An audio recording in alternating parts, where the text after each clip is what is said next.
Chair now recognizes the honorable member for Marco City. Thank you very much, Mr. Speaker. Let me extend my gratitude to the people of Marco City, especially my incredibly hard-working team, for this opportunity to lend my voice in this House to the causes that are important to you and your children. I would also, Mr. Speaker, at this time like to extend condolences to a number of families in Marco City. We have been hard hit, Mr. Speaker, in recent months. 2 Saturdays ago, I attended 3 funerals for constituents in one day. Last Sunday, this past Sunday, attended another. And so I would like to say to the various families that are grieving at this time that you are in our thoughts and in our prayers. And so on behalf of the Marco City constituency residents, for the team that I'm privileged to be working with, and my wife Berlice and daughter Michaela, I wish to extend condolences to the family of Mrs. Ruby DeVoe Clark of Pioneers Loop, and originally from Old Bight, Cat Island. My mom is just from next door in New Bight. And to the family of Mr. Vincent Kelly, we wish to let the family know we're thinking about you and praying for you. Vincent is one of several residents that have passed just recently from Manowar Circle. And to the family of Minister Mildred Thomas, who lived on Somerville. Again, you are in our thoughts and prayers, family members, and know that we, our team will, some of them have seen families already. I will certainly see all of the families this weekend. Mr. Speaker, this past Sunday, I had the unfortunate experience of attending another funeral for a young man who was tragically murdered, Mr. Charles Roll.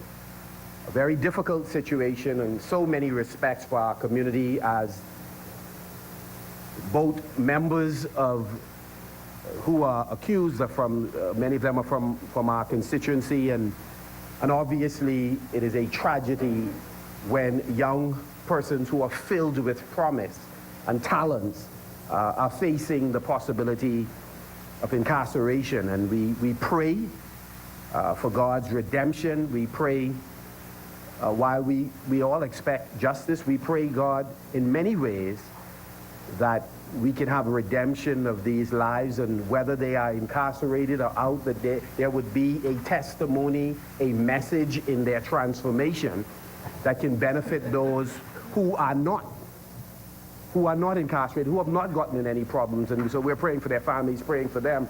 But I pray especially for Charles Roll's family, for his children who are now without a father. And I pray that our people would increasingly find alternate ways of resolving conflict, disputes, or not to act in haste.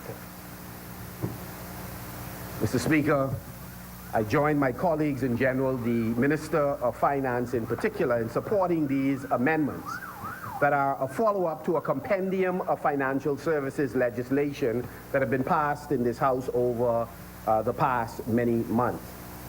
The goal, Mr. Speaker, in passing these pieces of legislation, in this case amending them, is straightforward. One, we are seeking to strengthen our regulatory regime to prevent money laundering or the circulation of funds designed to facilitate terrorist actions. Mr. Speaker, we also passed these pieces of legislation, and in this case amend, in order to eliminate loopholes in the law or policy regime. We have been busy introducing laws and regulation that ensures that persons using our banking system do not evade or avoid taxes they would ordinarily incur in their home country. Mr. Speaker, our goal in general really is to ensure that there's transparency in our financial services sector, and that we operate in a way that is consistent with best practices internationally. The Bahamas, is committed to being a member around the various tables of the world as a responsible participant, as we have been in many ways under successive administrations. We certainly do not deserve the black eye we have gotten more than once. Mr. Speaker, those that push the requirements that we have been busily complying with claim that they are committed to transparency and fair play in the local and international transactions. Mr. Speaker, this is only partially true. I don't intend at this time to litigate that matter, but I will revisit that at some point. The reality is that various countries are really just acting in their own financial interests. We do not fault them for that, but we are concerned that in so doing, that they have placed some onerous burdens on the Commonwealth of the Bahamas. And we understand clearly that based on the relationships they have and the clout that they have, even when they are not compliant with what they require of us, we have sought to be compliant because the future of our financial services sector depends on persons who wish to invest in the Bahamas, move to the Bahamas, that they are sure that our jurisdiction is transparent, but more importantly, that we do not slow down the business or financial machinery. Blacklisting essentially does just that. Slows down, puts a cloud over your jurisdiction. And so the Minister of Finance, the Attorney General, the Minister with responsibility for financial services have all diligently worked to ensure that we comply with the international requirements, particularly those put in place by the OECD and, of course, by the EU. Mr. Speaker, those requirements, of course, follow on the heel of decisions our neighbor and good friend from the north has also put in place in their own interests.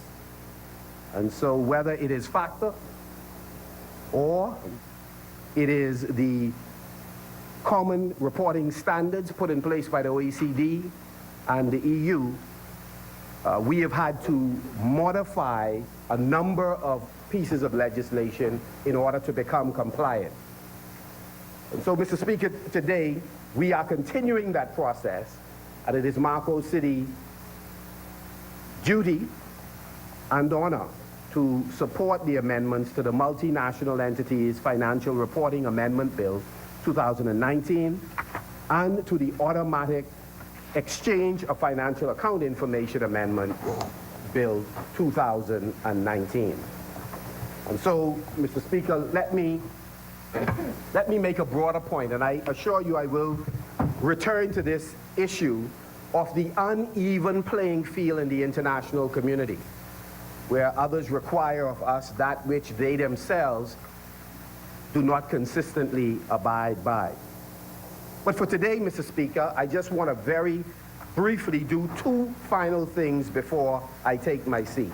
One, I wish to speak directly to residents in Marco City and really to the broader Bahamas about what is it that you do when you find yourself being required to comply with some onerous requirements or to try and reach a moving goalpost, and that in the event that you don't, you find yourself in a very difficult financial position. I wish to approach this discussion by asking persons in their own private lives, when you are adversely or can potentially be adversely affected if you do not comply with certain requirements, what should you do in your personal life? And so in my personal life, Mr. Speaker, I try to organize my affairs in such a way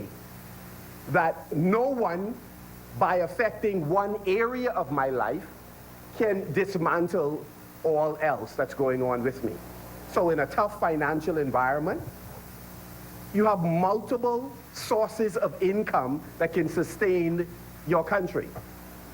In the event that our Minister of Finance and colleagues had not moved at the pace they had moved, in the manner they had moved, our financial services sector would have been further devastated, and we have lost a tremendous amount of ground over the years. And so this behooves us as a country to make sure that we diversify this economy so that we continue to do well in financial services, but our level of reliance on the two pillars of our economy that have sustained us up to this point, that we reduce that level of reliance by developing in a very thoughtful way other sectors of our economy. And I'm pleased that the Prime Minister and his members of Parliament, inclusive of his cabinet, in consultation with the private sector, that we are on that mission.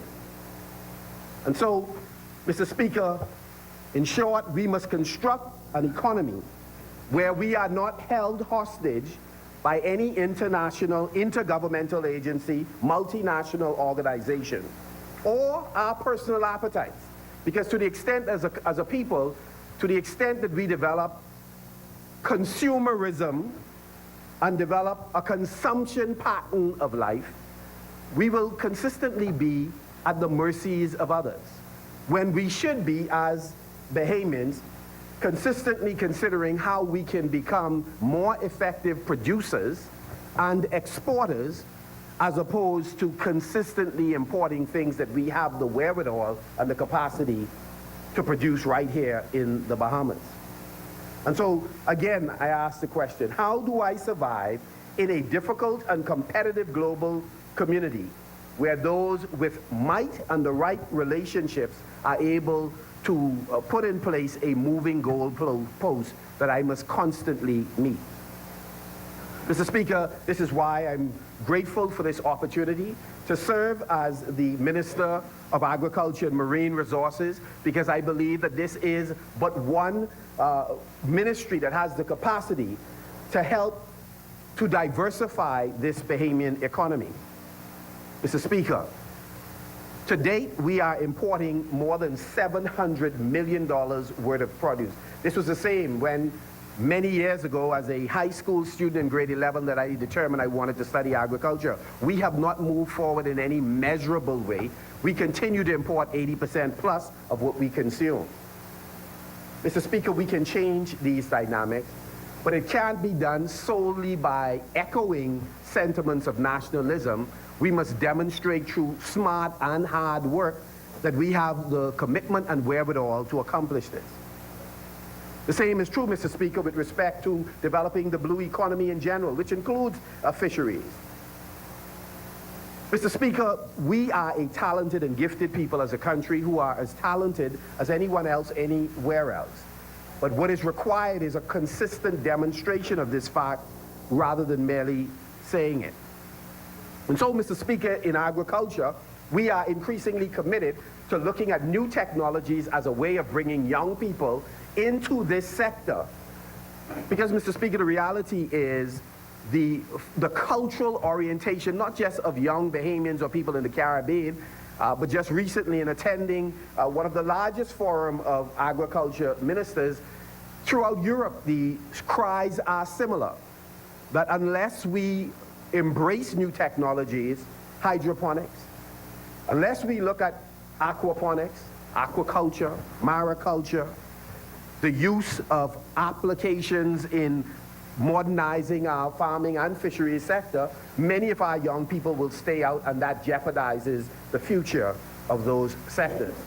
And so, Mr. Speaker, the message in the midst of this discussion and these amendments is that as a country, we have to, in a bipartisan way, develop a common approach on how we are going to diversify this economy so that we are able to cope with these external shocks and impositions by others who do not live by the very rules that they set. And so, Mr. Speaker, I'm confident that we can explode the film industry in this country by developing marine studios. There is but one in the entire Western Hemisphere, I am advised. Developing new content, history, our ethos, all of the things that make us who we are will enable us to use many of those things from our history in order to create new content. In speaking with Vince Geratis, the developer of Game of Thrones, he made the point that there are so many incredible things in our folklore that can be the basis of characters' development, that can frame incredible stories. And so, Mr. Speaker, I believe that the film industry holds huge potential for us in providing content to so many platforms. Movies made for television hold greater potential than blockbusters. The same thing is true about so many other cultural expressions and areas of the creative industry in the Bahamas. The development of the tech hub, as is being spearheaded by my colleague, Senator Thompson out of Grand Bahama. Again, huge potential. And we must embrace the young, talented Bahamians in the tech sector and find creative ways to put resources at their disposal so that they can explode onto the world scene.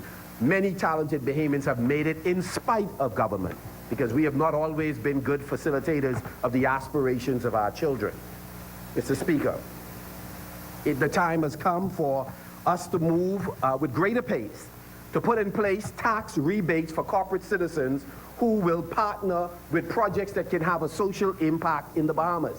There is no reason why in 2019 we should not have already overcome that particular hurdle. Think about the countless projects that could have found life if, when a corporate citizen, out of, in part, the generosity of their heart, and the second part, out of their own self-interest, made contributions to enter into a partnership with a project that holds potential for transforming our country. Mr. Speaker, today we're talking about the amendment, and the reality is that we have to find a way to diversify the economy, that we are not held hostage by anyone. In Marco City, Mr. Speaker, over the course of the next few weeks, I will be going house by house, delivering this booklet, which is a full one-year report of what we have been doing on behalf of the people of Marco City, that will talk about the various programs we have put in place, whether it's been the Down to Business, where every year we've held workshops for 7 weeks to teach persons how to develop their own businesses. At the end of it, we've given the Winning Business Plan $5,000 and additional support. Over the course of the next 14 days, we'll announce the next winner of this program. Mr. Speaker, we are in the process of acquiring land in the Mayfield Park area and are in discussions with private landowner and the Grand Bahama Port Authority so that we can finally build a park that several of the Member of Parliaments have indicated to me that they've been committed to doing. And I want to say a special thanks to those Members of Parliament who I've recently had conversations with in Marco City about this and other projects, inclusive of Pleasant Bridgewater, Chicago Lying, and I've had the good fortune to speak to Mr. Greg Bethel about a very important matter that we ought to be picking up very shortly in this place. We must help more Bahamians not merely to build homes, but to save the homes that they are presently in. It is unconscionable that our people who, despite their best efforts, should find themselves being evicted, particularly for some of the small balances that I have heard. And so I'm appealing to financial institutions that we ought to be working in tandem with persons who are minded to be responsible in their financial management. We are not making excuses for others who, through their own habits and consistent inappropriate decisions, find themselves in trouble. I'm talking about the man who has been ill up to that point, paying his mortgage, and only ran into difficulty after his illness. It cannot be right. It cannot be right for him to be evicted. And so we will stand with persons like that gentleman and the many others throughout our community who are facing challenges today. Mr. Speaker, Mr. Greg Morse has been very helpful in having a discussion about this particular initiative. Thank you. Mr. Speaker, in Marco City, we are now working with 4 architects, 1 out of New Providence, but 3 out of Grand Bahama, who have designed for us, Mr. Speaker, a wonderful facility, and we are in the process, Mr. Speaker, of building a tech hub This tech hub, Mr. Speaker, is consistent with our plan, Mr. Speaker, to develop a facility where young people can be trained in a wide range of technologies. And of course, I've had extensive discussions over the last year with the member from Port Charlotte with respect to this, and we agreed that at a grassroots level, we are going to explode this program. That we'll develop recording studios, we will develop a television studio where persons can learn television and radio, front and back of camera and microphone. There will be a space where they will learn animation. They would learn how to design websites and Facebooks and how to manage them. They would learn about cloud computing, a wide range of areas. There will be a computer lab for students from grade 7 all the way up to college, as well as entrepreneurs in the community. This is going to be located, as long as we have no complications, and thank you very much, Port Authority, for the rezoning exercise that we are going through. We fully expect that the building, which has recently been acquired on Gambier Drive, is going to serve as the home for the tech hub. We have a reading lab that will be in there for children in primary school, pre and primary school as well, Mr. Speaker, and then a multi-purpose training room for members of the community to use in areas of technology. And outside, young people will be able to watch movies, almost like a drive-in, but except this could be a walk-in, and then sit-down theater on the outside. And so, Mr. Speaker, the tech hub, we expect, will be open this year. And in the event that the rezoning exercise, which we engaged in, goes quickly, we expect by the end of summer, we should be in that building. We are also designing, Mr. Speaker, 2 large areas where we are going to create a walking path around green space. One of the spaces we are now discussing with the Port Authority, and the architects are now designing the site plan, is the area in the vicinity of Kennedy and Somerville. We hope to transform that area. We also are designing, as we speak, a multi-purpose John Kudu Shack. Mr. Speaker, the Cabinet of the Bahamas last year approved $5 million to fund 4 pilot projects. And that is multi-purpose John Kudu Shacks that would include a logo store. It would also include a cafe, a performance space, a creation space, a studio and meeting room. That has been approved by the Cabinet. On the local level, John Kudu groups have taken this quite seriously, and they are interested in running with these multi-purpose John Kudu Shacks.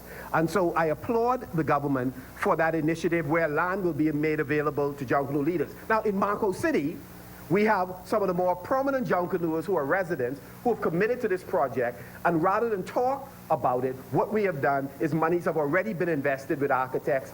The designs are going to be completed shortly and submitted for approval, and we are now identifying the land in conjunction with the Grand Bahama Port Authority. I want to say a special thanks to the owners of the Port Authority in that regard, Mr. Ian Roll, who has taken the time to see the sites, Mr. Chuck Pratt as well, and Troy McIntosh. All of them have been very helpful in this regard. We're also designing a multi-purpose cultural center, Mr. Speaker, that will have a variety of spaces. All of these are designed to create economic opportunities for residents in Marco City. So these are not feel-good projects. These are empowerment projects, so that we are not held hostage by any one stream of income, but we have a multiplicity of ways in which individuals at a community level, the Bahamas in general, can generate revenue. Mr. Speaker, green spaces are essential if we are going to, as a people, find a way to recreate, to de-stress, to do as the Minister of Health has consistently advised us, as the Minister of Education is seeking to do in modifying his lunch program. We need to live more healthy lives, and Mr. Speaker, in order to do this, we need to create additional spaces. Nassau certainly more so than Grand Bahama, which has a multiplicity of parks, but even in Grand Bahama, we can use more green spaces. And so I want to thank those corporate citizens that have reached out to me once they heard about this project and have pledged contributions to helping us develop the multi-purpose park that will have an amphitheater on it. I want to say publicly thank you for your commitment and your vision in helping to transform our community. Mr. Speaker, I have in recent months been in discussions with several pastors in the Marco City constituency who have agreed to partner with us in opening a housing unit, relatively small initially, Mr. Speaker, that will house families very briefly who are displaced. To date, we have been putting persons up in hotels for a few days whenever there could be a conflict at home. There can be someone who has been evicted and needed a place to stay for a few days. It has been overwhelming because the expenses is not something that any member of parliament can sustain on his or her own. However, in partnering with the churches, we have an opportunity to create a space that you can accommodate somebody for a specified period of time. It cannot be indefinite. And so, Mr. Speaker, I want to thank those church leaders who have agreed to partner with us in Marco City. We will be holding a meeting this weekend to further those discussions. We have identified one building already that is to be purchased, and we're praying that the Holy Spirit right now would impress upon that the owners to lower the price by $10,000. And so we touch and agree in here on that. But what we believe, we praying and raising money at the same time. And so I want to say to residents, we have to be our brothers and sisters keepers. It's been some difficult times for the country, and certainly it's been some difficult times over the last year and a half for us as a government. But I encourage residents, let's continue to help each other and to keep the faith. Keep the faith. That's important.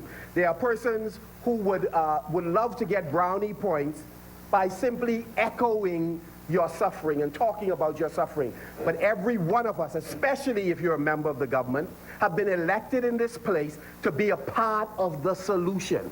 And the solution, or being a part of the solution, is not position driven. It is driven by a willingness to put your shoulders to the wheel in order to push the estate of government forward. So what we have, you can have title leaders or you can have leaders who are without title, but the bottom line is we are called upon to lead. And so, Mr. Speaker, there are many things this minister has had difficulties with. But mine is not a position to merely cry about what differences I may have with a colleague. My position is to express honestly and candidly and unbowed as a Cat Island and a Ragged Island man is. To share my views. But after sharing those views, not petting or powdering anyone, Shoulders to the wheel. the shoulders must go to the wheel, and I cannot be let off the hook simply by echoing your suffering. My role is to partner with you and others to relieve that suffering. It is for that I sign up, and it's to that I rededicate myself every single day. So, Mr. Speaker, in the Marco City constituency, we will continue to work.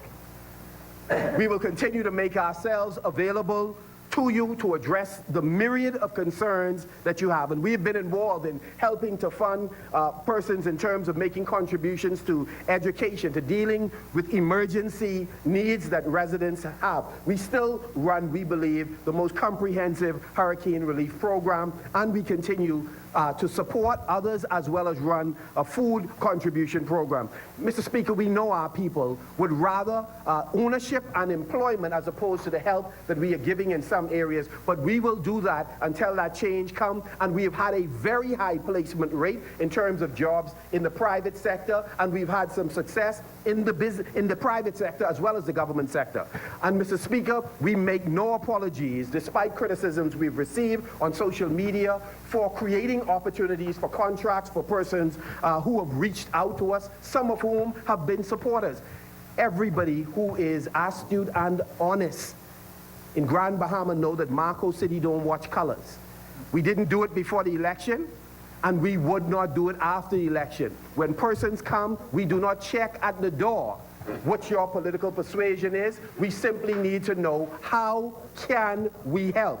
And we have been consistent in helping all Bahamians regardless of their political persuasion. And Mr. Speaker, we spent a fair amount of money in Marco City on a very nice software developed by one of our local experts. And so we know most of the people who come into the office. And so when I sit with them, we know the background. We know who we have helped tremendously over the last year and a half, and we know their politics many times too, Mr. Speaker. And so I've sat with persons who I've seen over the years have carnaged me on social media, but it has become irrelevant.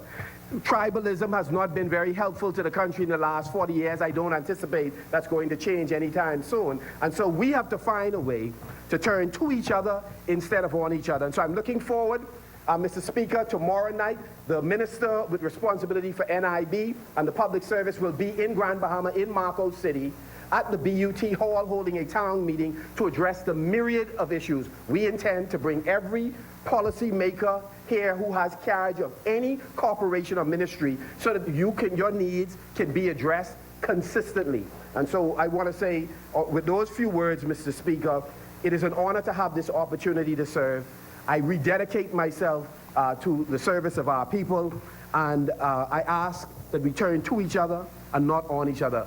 And just keep the faith.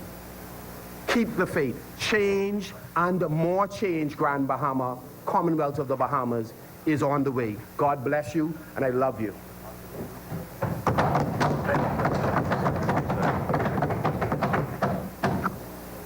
Thank you, Honorable Member. Honorable members, it has been moved and seconded that the following bill be read a second time and committed.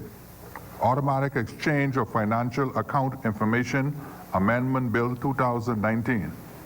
As many? The chair recognizes the honorable member for the Exumas and Ragged Island. Thank you, Mr. Speaker. I stand on behalf of the fearless, resilient people of Exuma and the long-suffering people of Ragged Island. Oh, yes. We note, Mr. Speaker, the proposed amendments to the Automatic Exchange of Financial Account Information Amendment Bill 2019 and the Multinational Entities Financial Reporting Amendments Bill 2019.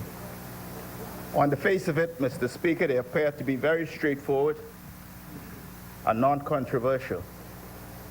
Seems that these bills are designed to clean up provisions in previous legislation in line with requirements to comply with the international standards.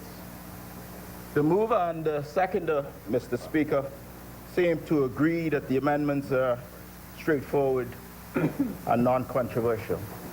I've in fact consulted the industry on these matters. They have no concern, and I can therefore confirm that we will not oppose these amendments, Mr. Speaker. So I will not unnecessarily belabor these issues, but I wish to make three brief points. Firstly, I lament again the poorly organized state of this government's legislative agenda, or lack thereof. I spoke to this issue before, and I'm afraid there's been very little improvement. Yesterday morning, we were preparing to debate the immigration bills. Today, we are making benign amendments to financial services legislation. Given the straightforward nature of these issues at hand, I anticipated perhaps being done by lunchtime. But I suppose I did not allow for the myriad of statements by ministers, and therefore, Mr. Speaker, this is no doubt prolonged to be an all-day affair. I trust that this administration would use its limited time in office wisely, Mr. Speaker, in improving its agenda, introducing more forward-looking pieces of legislation and reforms, creating jobs and opportunities, making haste with making reforms requirement for the betterment of the Bahamian people, to improve the lives of many hurting Bahamian families, and to stem the tide of hopelessness that's pervasive across our country. Secondly, Mr. Speaker, we must continue to be proactive in the fight for financial services against the persistent threats of the international community. The international community seem to take delight in taking shots at the Bahamas financial services sector, yes, rather than focusing on the beam in their own eyes. It is noteworthy, Mr. Speaker, since 2009, Swiss banks have been charged with billions of dollars in fines for tax evasion and tax avoidance infractions. And recently in Germany, we saw the cracking of one of the world's history's largest money laundering schemes involving billions of dollars. Billion with a B, Mr. Speaker. Yet they focus on the Bahamas. Even today, a small, well-regulated international financial services industry seeking to make a living, a good and honest living, as we have done for decades. We must get our story out, Mr. Speaker. They must know that we are not Johnny-come-latelys in this business. Yes. We're well-established, and we're a well-regulated financial center. With this onslaught in mind, we must engage appropriate professional and diplomatic resources to monitor trends, negotiate effectively, and stay ahead of the curve on industry threats and opportunities. We must not allow ourselves to be lulled to sleep as a result of the temporary relief received by not being included on the EU's list. Experience tells us there are still gray clouds ahead. Our approach must therefore be proactive and sophisticated, engaging international bodies where we have membership and engaging our friends abroad. Thirdly, Mr. Speaker, I call for collaboration with industry stakeholders on a financial services growth strategy. There ought to be support from all sectors for a proactive strategy on financial services. This industry may be credited with the creation of high-paying direct and indirect jobs, the support to professions including accounting and law, as well as boosting and expanding the middle class. We must find our niche and aggressively expand and exploit it. We must improve ease of doing business and exploit the physical requirements of substance to our advantage. Mr. Speaker, as Singapore does, we must look at this model for the West for attracting international business. And of course, this comes with the right planning and the right reforms. Mr. Speaker, our industry was created during the Great Depression. We have survived and thrived in tough times before. Yes. We will do so again. We have introduced superior and innovative products over the years. We have transitioned to new markets. We have leveraged the strength of our jurisdiction and that of our industry professionals. And I am confident that we will do so again. Yes. Before I close, Mr. Speaker, I offer condolences to the family of Reverend Lawrence Cobb Adley of Black Point, Exuma, who unfortunately met his demise today. Only Saturday I had occasion to offer condolences to a legendary sailor and boat builder, also of the Black Point community. His name was Van Smashy Ferguson. And now with the passing of Reverend Adley, a pastor, one of the first local constables on the island, respected community leader, justice of the peace, we are observing a changing of the guard, so to speak. So I offer condolences to the families and the entire Black Point community. And finally, Mr. Speaker, I offer a special commendation to the Exuma Pride Project, Mr. Reg Smith, who leads this project in Exuma, who have made tangible strides and gained significant momentum in Exuma in making our island pristine once again. I thank the entire community of Exuma for embracing and supporting the Exuma Pride Project and continuing to do so. Mr. Speaker, as I decry wasting the Bahamian people's time, I stand only to offer my support to these amendments and not to prolong the issue. The people of Exuma and Ragged Island are grateful. Thank you, Mr. Speaker. Thank you, Honourable Member. As many, Chair recognizes the Honourable Member for Angleston. Thank you, Speaker. Speaker, Exuma, I can have his 20 minutes. Thank you.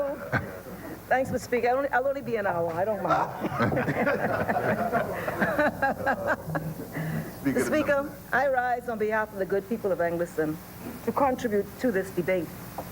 But I would first wish to, Mr. Speaker, congratulate E.P. Roberts Primary School for its outstanding accomplishment and record number of awards in the E. Clement Arts Festival, having entered 43 categories and winning multiple first place awards at that award ceremony. You'll recall, I advised previously of E.P. Roberts Primary's distinction in its region for academics.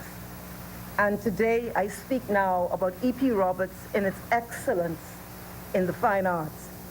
I'm advised that the top vocalist in the country is from E.P. Roberts Primary and a resident from and he is a resident, I'm told, from the heart of Angliston. I wish to congratulate the principal, Mrs. Monica Pratt, and her administrative team and teachers. She is an outstanding asset.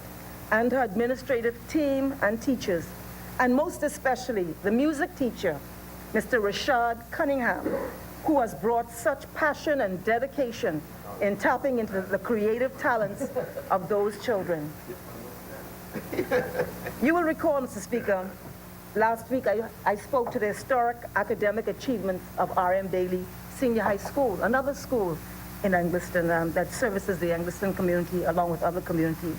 And then, of course, Ridgeland Primary, which is one of our oldest primary schools, just celebrated 50 years. So we have some fine educational institutions in the Angliston community, and the children of that community are excelling. So, Mr. Speaker, when members of this House utter the name of Angliston in what might be perceived in some negative light, I invite you to educate yourself of that of which you speak, Mr. Speaker. Those who know are listening, Speaker.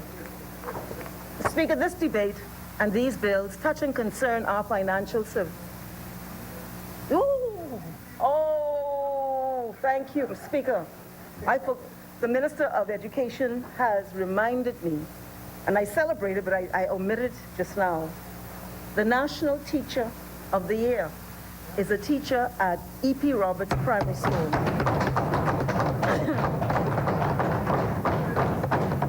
And Mr. Speaker, I saw a video, and I'm amazed. I think she was a SAC graduate. She's from the private school sector.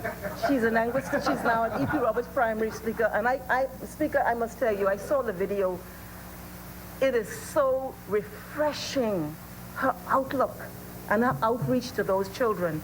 And Mr. Speaker, so E.P. Roberts is, I feel very pleased and proud about E.P. Roberts. I've spoken before about the infrastructural redevelopment of that school.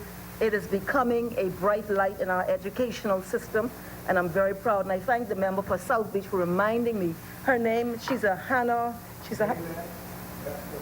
Maynette Bethel Hannah, Speaker. She's married to Hannah. And that's pretty good. That makes her Hannah. Speaker, this debate and these bills touch and concern our financial services sector, the second pillar of our economy, which has been under severe strains and challenges in recent times, as you've heard from various contributors to this debate, including blacklistings and necessitating frequent travel by ministers and even the Prime Minister in an effort to negotiate a more reasonable approach to our country.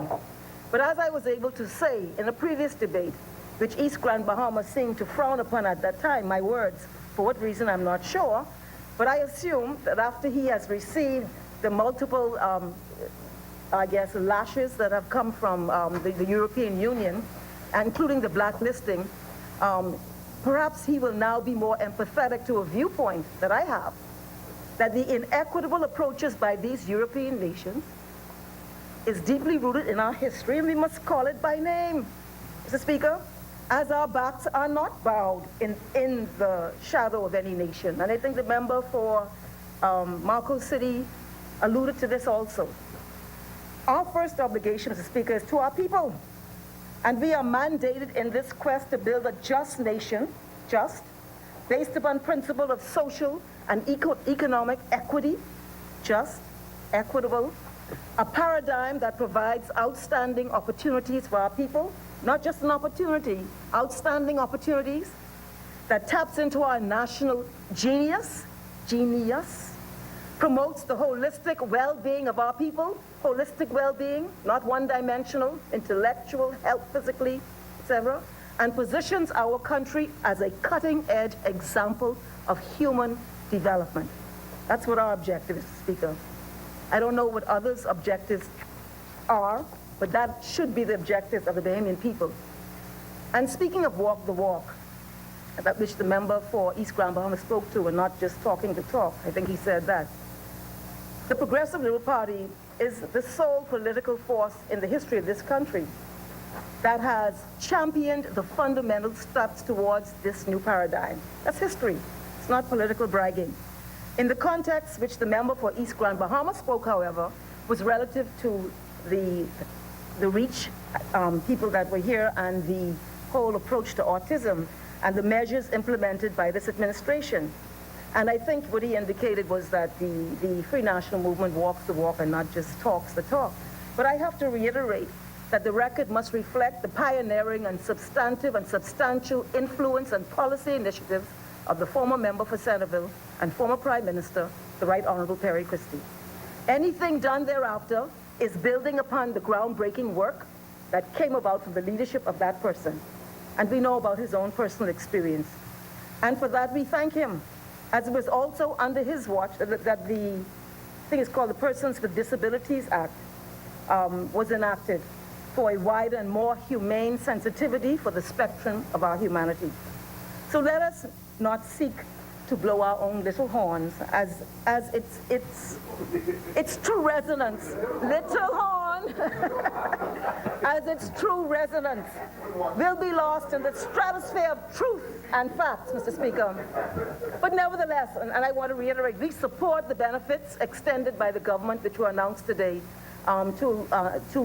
to expand and extend the work on advocacy for children with autism.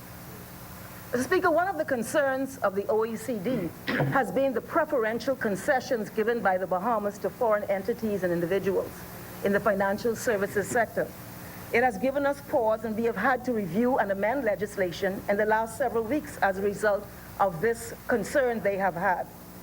The wider question of concessions for foreign direct investment has been the subject of dialogue over the years. We recall the unprecedented concessions given by a former F&M government to Atlantis, valued at hundreds of millions of dollars.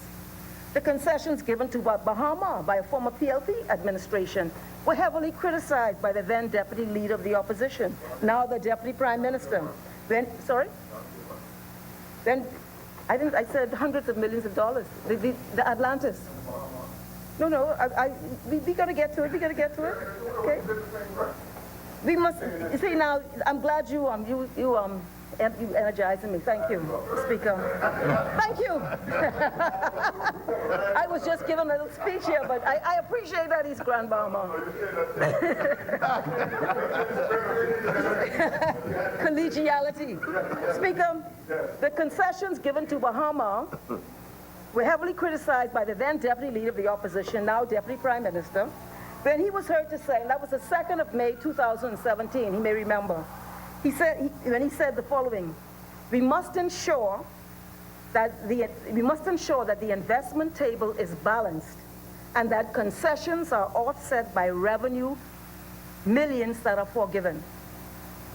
He went further to say, we quote, and I quote, "We have a serious debt situation in this country, yet we seem to be doubling down," he used that word quite a bit, "in giveaways, and while the Bahamian people are pressed for more and more taxes." It is amazing, Speaker, that those very words can be said about the recent heads of agreement with Disney, Speaker.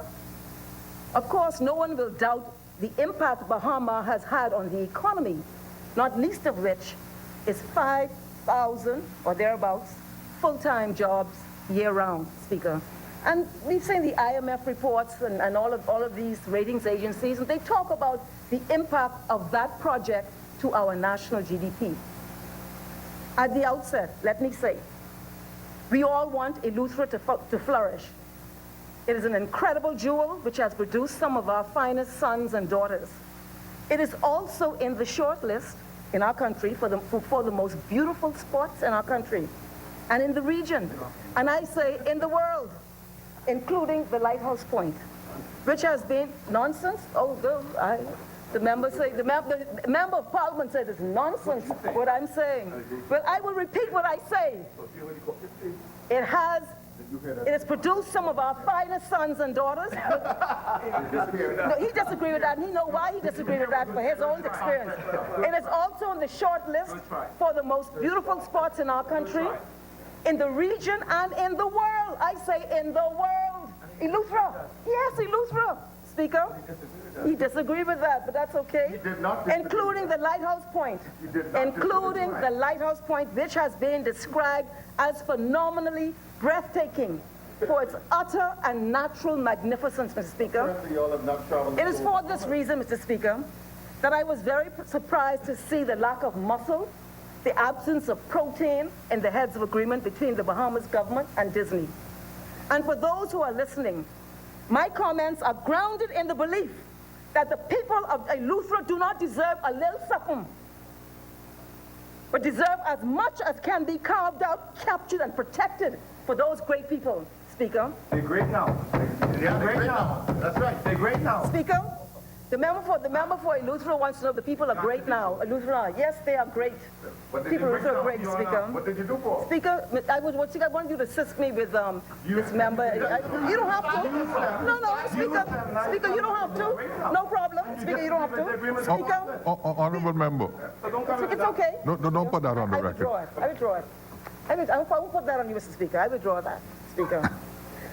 Speaker, we must put in the balance that we are dealing with a multinational billionaire entity who have had their sights on this magnificent location, and within that context, we should place the appropriate value on our national asset and incredible resource, including the human resource, which is the people of Eleuthera, in negotiating with this entity. After the avalanche of criticism and ire of the Bahamian people, which was attracted by the Oban deal and that heads of agreement and the terms of that agreement, I would have hoped for a much more diligent and responsible negotiation process leading to a heads of agreement with enlightened terms. Alas, Mr. Speaker, it was not to be. The heads of agreement, which was signed privately and confidentially, but was announced several days later in Eleuthera, has now been laid in the House. We have heard the Prime Minister's explanation for this procedure and his promise to share all future heads of agreements first with the respective communities that are directly impacted. We cannot object to that. The consultation process was a particular feature of the governance style of the former Prime Minister, Perry Christie.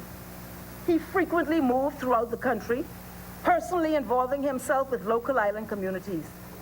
We should recall that he, quite apart from being Nassau-centric, a term that we seem to be hearing quite a bit these days, he was renowned for his anchor projects nationwide, and it was part of a purposeful and deliberate policy of attracting foreign direct investment in islands and seeking to invoke economic linkages in local communities. And as I've indicated, it's come to be known as anchor projects. You anchor economic outflows, Mr. Speaker. And everyone failed. Speaker, the projects, Speaker, I will go further and say that no single Prime Minister has done more to expand and develop tourism projects purposefully in islands throughout our archipelagic nation than the former member for Senator, Mr. Speaker. Indeed, many of these projects continue to thrive.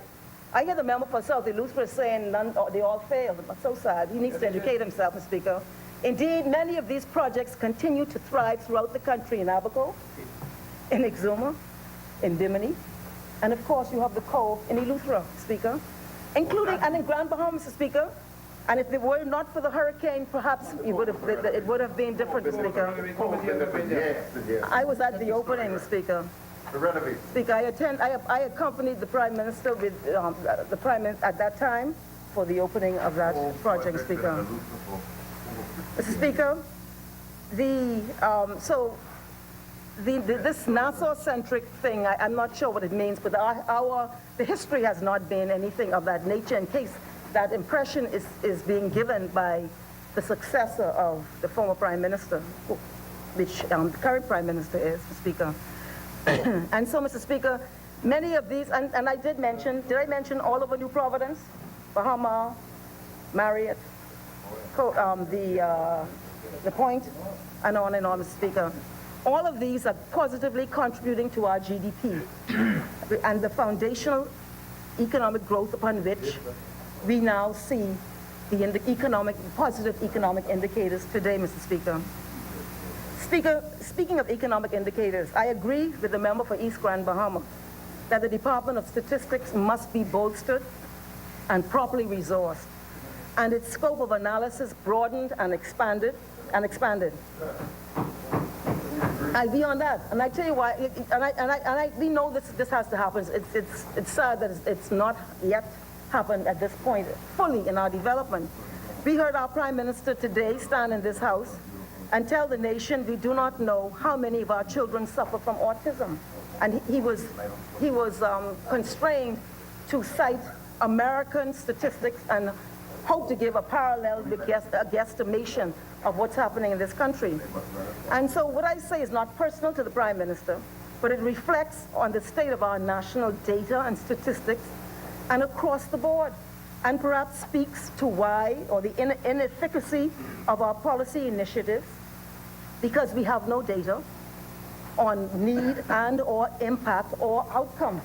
And so at this late stage in our development, we're still sort of guessing it along the way. And it's put the nation in a form of darkness when we do not have the light of information that causes us to strategically target policy initiatives, Mr. Speaker.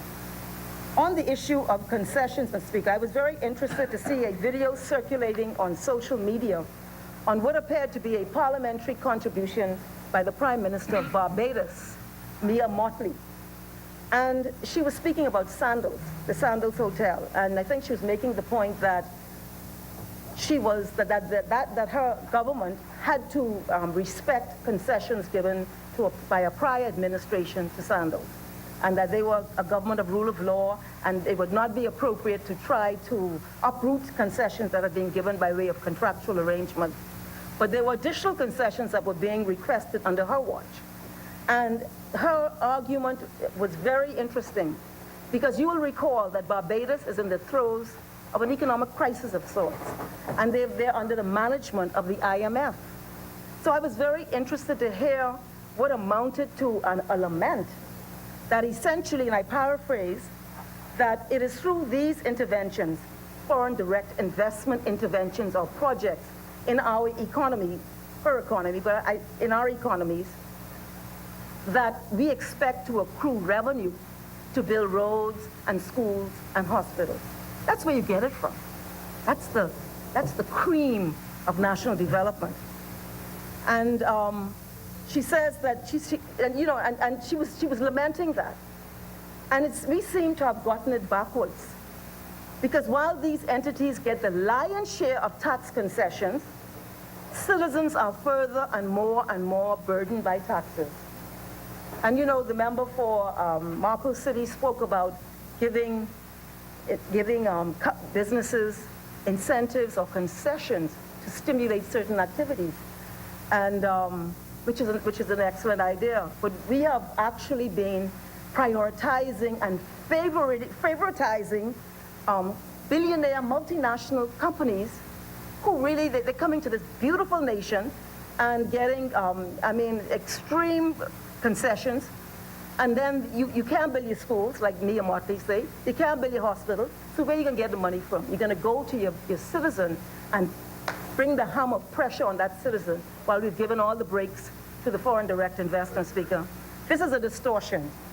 It is not logical. And the time has come to turn this upside down thing right side up. Having said that, I was disappointed by the Disney Heads of Agreement. and in particular Clause 6, where we promised not only the general concessions in the heads of agreement, but also, and this is an important one, and me and Martin spoke about this type of clause also. In that clause, we promised not only the general concessions contained in that agreement, but also any negotiated benefits to any like development anywhere else at any time. Speaker, no, it's not standard. It's not standard. And she speaks to this, Mr. Speaker. Speaker, this speaks to it. And you know, this is despite not even giving a corresponding clause. You could say you can do that, you know, but you should at least say you can renegotiate a benefit. You can't say I can give you more of it out there. You can't renegotiate a benefit at the same time, Speaker. And Mr. Speaker, these have been fairly standard in our lexicon in negotiating. But it's not right, Speaker. Every agreement should turn on its own benefit or value in each community. A heads of agreement in a loose room might be different from a heads of agreement in Meguana. And so, Mr. Speaker, this type of clause, yeah, you probably agree because you get your green light across the way, Speaker. Obviously you don't know me. No, I really don't know you, Mr. Speaker. So, Mr. Speaker, Speaker, I was very disappointed to see that clause in there, Mr. Speaker. Very difficult to see that. Very disappointed to see that clause, Mr. Speaker. New revelation she just found. Speaker, let me inform the new member from North Eleuthera that if there's one person who speaks their mind in office or out of office, in a cabinet room or outside a cabinet room, it's the member for Engliston. Yeah. Yes, just remember that. So don't get mixed up, please. I'm speaking what I believe, Speaker. And if you don't believe it, then you speak. It right. No, well, it's right to me because I believe it, Mr. Speaker. It's right to you. And so, Mr. Speaker, I was disappointed to see that clause in there because there's no reason why we should have projected those types of benefits in the infinity in that way, Mr. Speaker, and at least without not having corresponding benefit to the people of Eleuthera, Mr. Speaker. And so, Mr. Speaker, in my view, Disney has gone laughing all the way to the bank with exemptions in real property tax, VAT, stamp duty, and The only company that got it. the corresponding obligations. And when you look at the Speaker at the benefits for the people of Eleuthera or Bahamian people in general, the corresponding obligations or benefits to the Bahamian people are all couched in this language which creates nothing but wiggle room and that's cautious. And you're saying if, only if, and gotta be, it's not, this is what the Bahamian people will get, Speaker. And I was able to go through the agreement and see, Speaker, They didn't want it to stop that. Speaker, They never agreed for it. Speaker, the agreement does not disclose the amount of Crown land by way of seabed that is being leased for 100 years to Disney. The agreement does not show what amount of seabed is being leased, Mr. Speaker. The fee charged is $1,000 per acre with no stamp duty, Mr. Speaker, attached. And Speaker, there's a reference in the heads of agreement to Oxford Economics, and I think that they were engaged by Disney, and they were able to say that over a period of 25 years, that the economic impact would be $805 million projected GDP impact and $357.5 million in revenues over a period of 25 years, Mr. Speaker. And when you divide that and you consider what we have to, when you consider what we are facing as a people, the level of debt, the growing pressures on building more schools or equipping clinics, etc., Speaker, you wonder how does this project factor in terms of that overall object, Speaker. Speaker, the agreement gives exemptions, concessions and exemptions to Disney from real property tax for 20 years, with the right to extend for multiple 10-year periods, no VAT payable on any aspect of the revenue or earnings from their operations or its amenities and services. And Speaker, the agreement And then you look at the language, Mr. Speaker, to the benefits to the Bahamian people. These are the concessions given. No taxes, basically. But you look at the benefits, because you can't really judge the concessions if you look at until you look at the benefits. You look at the language. There is no secure and firming protection of any economic benefit to the Bahamian people. And I'm very embarrassed by this, Mr. Speaker.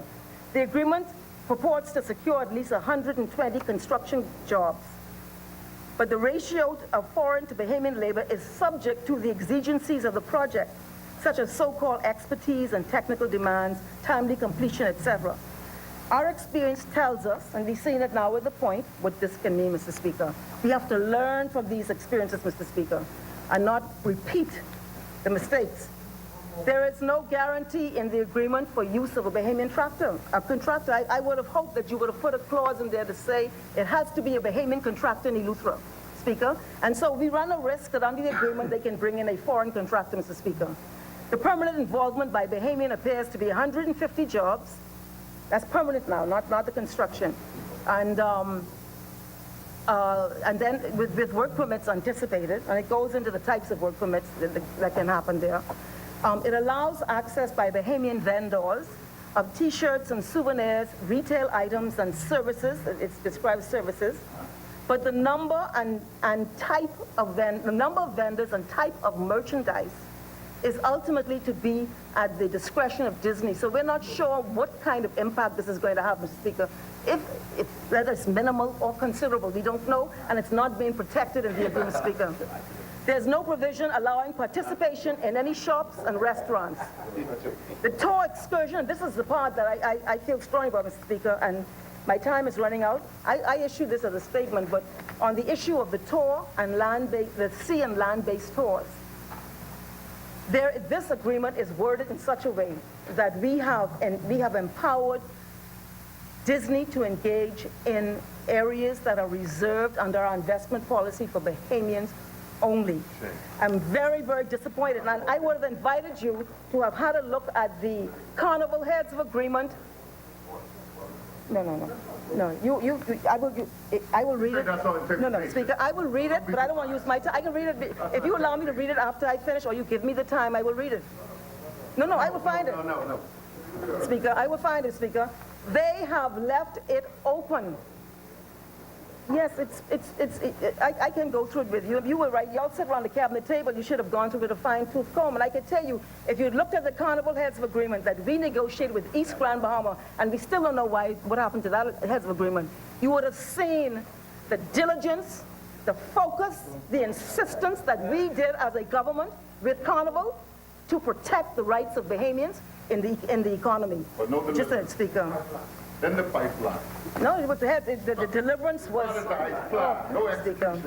Speaker, I won't be distracted by these noises and the back them, but bunch of empty noises, man. Speaker, we have to recover our sense of self-worth as a nation and as a great people. This is seen in the laws and agreements that we create. When we continue to agree in ways in which we discount or underestimate who we are, this has a psychic effect on our people, Mr. Speaker. Yes. And so, Mr. Speaker, we must create laws and agreements for the well-being of our people and the value placed on our natural resources. Amen. I heard the PM announce a transshipment port for Meguana.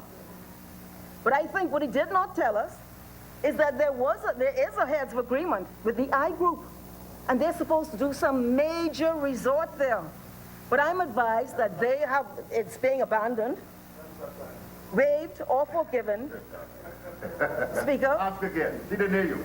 It was signed under the leadership of the Free National Movement in its latest form. Hubert Ingram, Prime Minister. Speaker. Waived or forgiven for an affiliate group to mine rock in Meguana. See, I don't want the member for Elizabeth to be talking right now, you know. You got to deal with our healthcare sector, man, because I'm not a shadow minister, but I'd love to do it, Speaker. At least Disney given land back. Speaker, I pray, Speaker, that the proverbial bell rings. Honorable Speaker? members. Speaker, Speaker, I pray that the no. You know what I'm thinking? That I hope that when you strike that agreement with Johns Hopkins, you do not do, as you alluded to in your first statement, that you're going to outsource our public health care to a private entity, Speaker. Because we believe Bahamian people are gifted and have the talent, Speaker. Stop it right there. Chair recognizes the honourable member for Elizabeth on a point of order. Clearly misleading both the public and this honorable House. At no time did this member of Parliament say or suggest that we were going to outsource the delivery of care to Johns Hopkins. And I would like her to withdraw that statement because she's deliberately misleading the public. Speaker, the member should know by now that I don't say anything, I try not to, that I cannot corroborate. Then corroborate it. Yes. The member gave an interview, Speaker, the member gave, no. I'm bringing back, I'm withdrawing nothing, no. Honourable member. Speaker, I'm going to refer to a newspaper article, Speaker. And this is not counting my time because I'm responding to a point of order, Mr. No, you Speaker. have 32 seconds to live. Speaker, am I responding? He's asked me to withdraw something. Refer to him. Speaker, the, Honourable member, The do you have member- it handy that you... I'm going to get it in a few minutes, Mr. Speaker. I'm going to get it. Speaker, this member had an interview with a journalist where he was, I call it, floating the concept of introducing Johns Hopkins to our healthcare panoply, that did some involvement in it. In that interview, the member, and if he can deny if I'm not speaking the truth, he can let me know. The member likened what he intended to do with what had happened at Lyndon Pindling International Airport. And he went further. He said that just as NAD subcontracted to a private company, and he gave the company Vantage Airport Group, that in a rough analogy, which were his words, a rough analogy, he was looking at a similar paradigm in the Ministry of Health. He went further and he talked about what they were doing, what this group was doing in Abu Dhabi, where I think they seem to have probably the whole healthcare sector in Abu Dhabi. So, Speaker, if I'm not correct with what I'm saying, the member could let me know. I'll sit down. The chair recognizes the honourable member Thank for you, Mr. Elizabeth. Speaker. And the analogy which she described as a rough analogy was the paradigm shift of taking something that needed tremendous improvement to something which is now a world leader. And I want to thank the member of Engliston for letting the Bahamian people know that this administration is going to make their healthcare system better. Okay. Thank you. Mr. Speaker, let me just correct the member. I want to correct the member. The rough analogy are his words and not mine, Speaker. His words, Speaker. And Speaker, you know, we'll be watching. The Ministry of Health, the doctors and nurses, they're already alerted. So they'll be watching, Speaker. So, Mr. Speaker, there has to be a new paradigm in this country for economic and social development. The country is struggling while politicians pat themselves on the back. I think we heard something like that just now, Speaker. We support these amendments, as the member for Exuma and Ragged Island said, and look forward to a more proactive and progressive agenda to advance the Bahamian people. Speaker, the Bahamian people are not just carriers of water and hewers of wood, but we are enlightened architects, engineers, and scientists in the execution of a powerful national development plan, Mr. Speaker. And Engliston will be at the forefront of that, Mr. Speaker. Thank you very much, Speaker. Thank you, honourable member. As many? The chair recognizes the honourable member for Cat Island, Rumkey, and San Salvador. Thank you, Mr. Speaker. Speaker, I again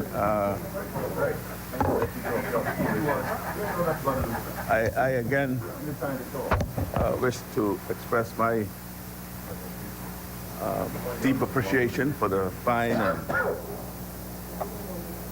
loving people of Cat Island, Rumkey, and San Salvador, whose shoulders I continue to stand, and for giving me this opportunity, this platform, to do my part in building our little nation that we show all love.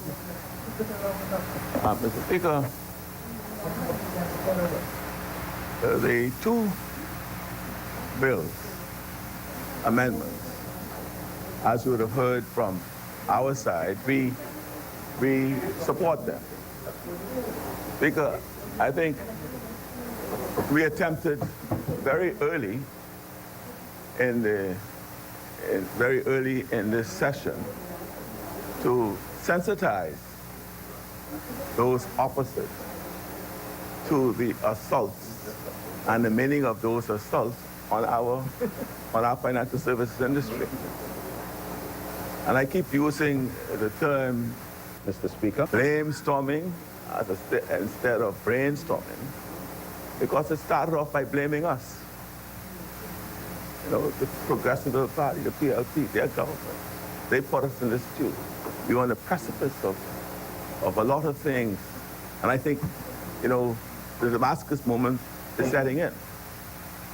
So, for example, I heard for the first time that this government acts and they don't do anything unless it's done by research and some scientific data.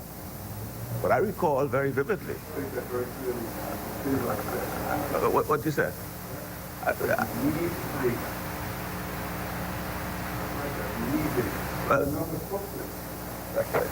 I'm being corrected. That the member from East Grand Bahama reminds me that what he said is that you need data to inform the decision-making process. And I do recall that when the 60% increase in VAT was being imposed upon the backs of the Bahamian people, we sought to get from this government the data upon which they were relying to support such an intervention at that time, quite apart from what I call quite apart from what we call the marketing language, the marketing language that they were engaged in. And we are yet to, Mr. Speaker, we are yet to see that. We are yet to see that. We are yet to see that data. But you know, but Speaker, what is not being said here today, Mr. Speaker? Honorable What members. is not being said here today, Mr. Speaker? Right? And what concerns me? The member for East Grand Bahama did point out that, you know, most of these countries, you know, when he indicated, when he referred to the report of the State Department on some of the affairs of our country, I asked him from the floor, what about some of the various jurisdictions, what I call offshore, inshore centers of the United States? And he quite rightly said, you know, they don't look inward, they look outward. They look up to how they could protect themselves. And that is the right approach to these things. And we need to look more inward to ensure that we are protecting that which we have.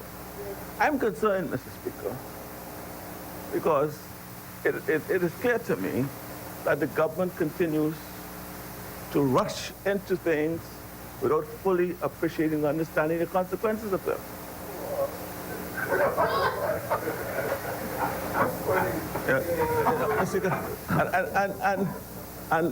And I know the member for East Grand Bahama understands what I'm saying when I say that. Because, you know, he went to pains today to disabuse us and the public of any thought of the introduction of corporate tax. Now, why was the need for that? But there was a caveat in that disabusing exercise. And that caveat was, we are looking at options. We are studying. That led him to say that we need data. That led him to say that we are not going to act until we have the data to determine which particular option we adopt, if any. If any. Now, so I say that in the context, Mr. Speaker, because at the end of the day, you know, the devil is in the details. Because I am worried. See, this government, without notice, increased VAT to 12%. I can't trust them because, Mr. Speaker. Mr. Speaker, no, Mr. Speaker, let me Honorable member, the member for East Grand Bahama, are you on a point of order? The chair recognizes the member for East Grand Bahama on a point of order. Mr. Speaker, I'm going to ask the member respectfully to withdraw that last statement, Mr. Speaker, because this thing about you don't trust them. You see, Mr. Speaker, it's bigger than just a political thing. He's talking about the government. And he's a responsible member of the government. Now, what we say on the outside, on the rally stage and all of that, that's one thing. But in here, we represent the people and this country. And what we say goes far and wide. And so when we talk about trust, I think we want to be careful about that, Mr. Speaker. The other thing that I want to say, the other thing I want to say, Mr. Speaker, so I respectfully ask him to withdraw that. Otherwise, we got to deal with it later on. And that isn't good for anybody, certainly not good for the debate. But, Mr. Speaker, the other point that I want to make sure that the member is not trying to imply is that through some subversive backdoor means that the government of the Bahamas is planning to introduce any corporate tax. I want to be careful about that. Because the fact that, again, he's not just speaking to us over here. He's speaking to the international community and all of the investors that come with it. I think you just want to be careful about that, Mr. Speaker, because again, well, I guess I'll address it later on. Yeah, I'll address it when I close. Yeah, Mr. Speaker. Honorable member. I withdraw to him. Can't trust him. And I will just remind him. He sounds more like us today. He sounds more like us today. You remember us saying wrong speech, wrong time? You remember us telling the Prime Minister about how when he goes around and when he keeps talking about corrupt? Remember us? You sound like us now. We are more responsible. No, we are responsible. Right? But let me tell you why I raise this issue of us looking at ourselves. Why I raise this issue of the consequences of your actions and whether enough thought is being given to the consequences of your actions. And by extension, how you are acquitting yourself in negotiating on our behalf. Because in doing so, you have to consider, because I can tell you, I say it is rushed because I recall that the Prime Minister, and if you get the Hansard, on December 11th, 2017, when he was giving a communication about your presence, East Grand Bahama and St. Anne's, when they were in Europe somewhere, right, in Brussels, he got the note that y'all had signed something. Right? He said, y'all signed something. This is how he said it. But I know they signed. He said it right here. And I don't understand. No, that's what he said. He was giving the press. Just look at the transfer. Very cabinet there. Right? And then, so is it, and then, so here we are today. You know, you, Minister of Finance, as the Minister of Finance, We passed a slew of legislation, particularly the ones that deal with the ring fencing. That's going to cost you. It's going to cost our economy. You're going to have to find ways and means of looking for how you're going to replace at least $65 or more million. You have to find, I ain't even talking about the concessions yet. You have to find that. How are we going to address that? How are you going to deal with,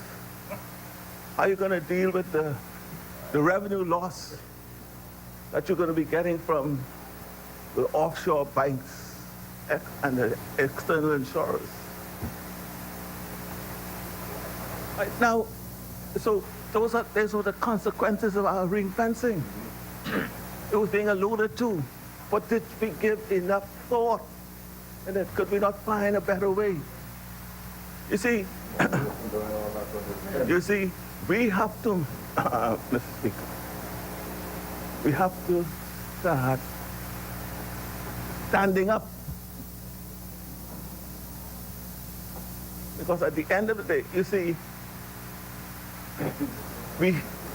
that's 65 million, I know it's more than that. I'm being generous to the number. So don't look, the estimated number, I'm being generous to that. And you see what has happened? Let me just give you another issue. By the increase in VAT, by the 60%, you have relieved consumer spending, which is a healthy indicator to spoil your economy, by at least 400 million you're losing. Yeah, you know that? Consumer spending is being impacted by approximately $400 million. In other words, in disposable income by our ordinary citizen, at least $400 million impacted by your increase. Listen, listen, I've read, but I'm talking about what is the estimated loss in consumer spending? What, now you read it, well, you point out to me, right? But do you know that was the likely outcome? No, Speaker. Oh, who's taking the script? I get a script. The Speaker. As a result of the 12% now value-added tax, consumer spending, that means disposable income of the consumer has been impacted.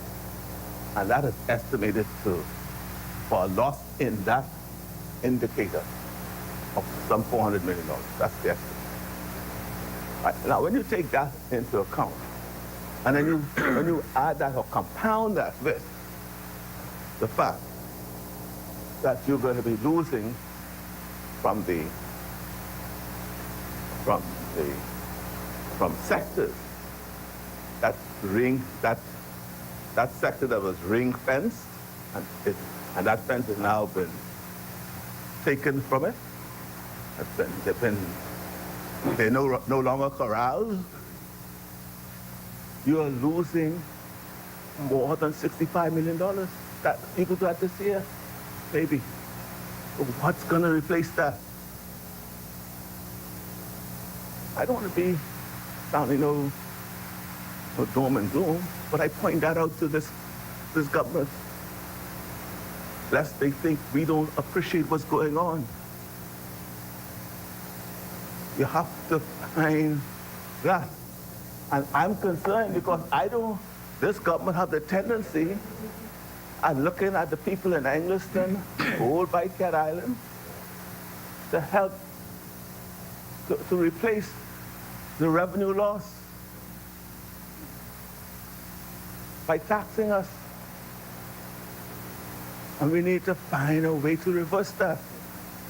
I mean, the domino effect on that. And that is my concern, Mr. Speaker.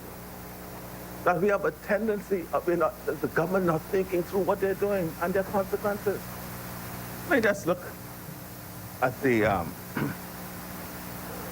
if you look just now at the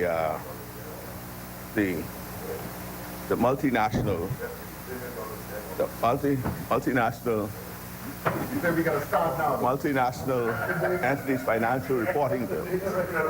That's it? Right. But we got to start now. Mr. Speaker, this is something we just passed. This is a bill we just passed. And look, a couple of months later, we're amending it. That don't speak well to planning. Don't speak well to appreciating what you're doing. It don't speak well to that. You know, and so it's worrying that there is some more thinking. Now, you see, and just let me just say, the member for Yamacraw was present in a meeting where I indicated to them, look, there are some, you know, our chaplain this morning truly gave an inspiring word and prayer this morning. And the one thing she reminded us all is that we all got some sense. Right? We all got some sense. And I keep saying, you know, I say, I don't know. I never say, I don't know. I am one who works with a team. Because and that's why I think that's why I'm successful. Because I know together, I think Mr. John Hopkins would have this sign on top, team, together, each achieve more.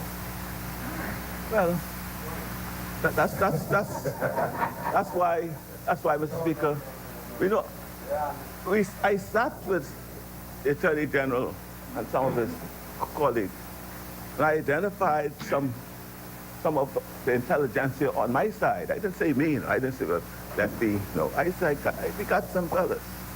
I got, you know, like Alfred Sears. You know, Exxon was with me. Exxon was with me. No, Exxon was with me. Exxon was with me.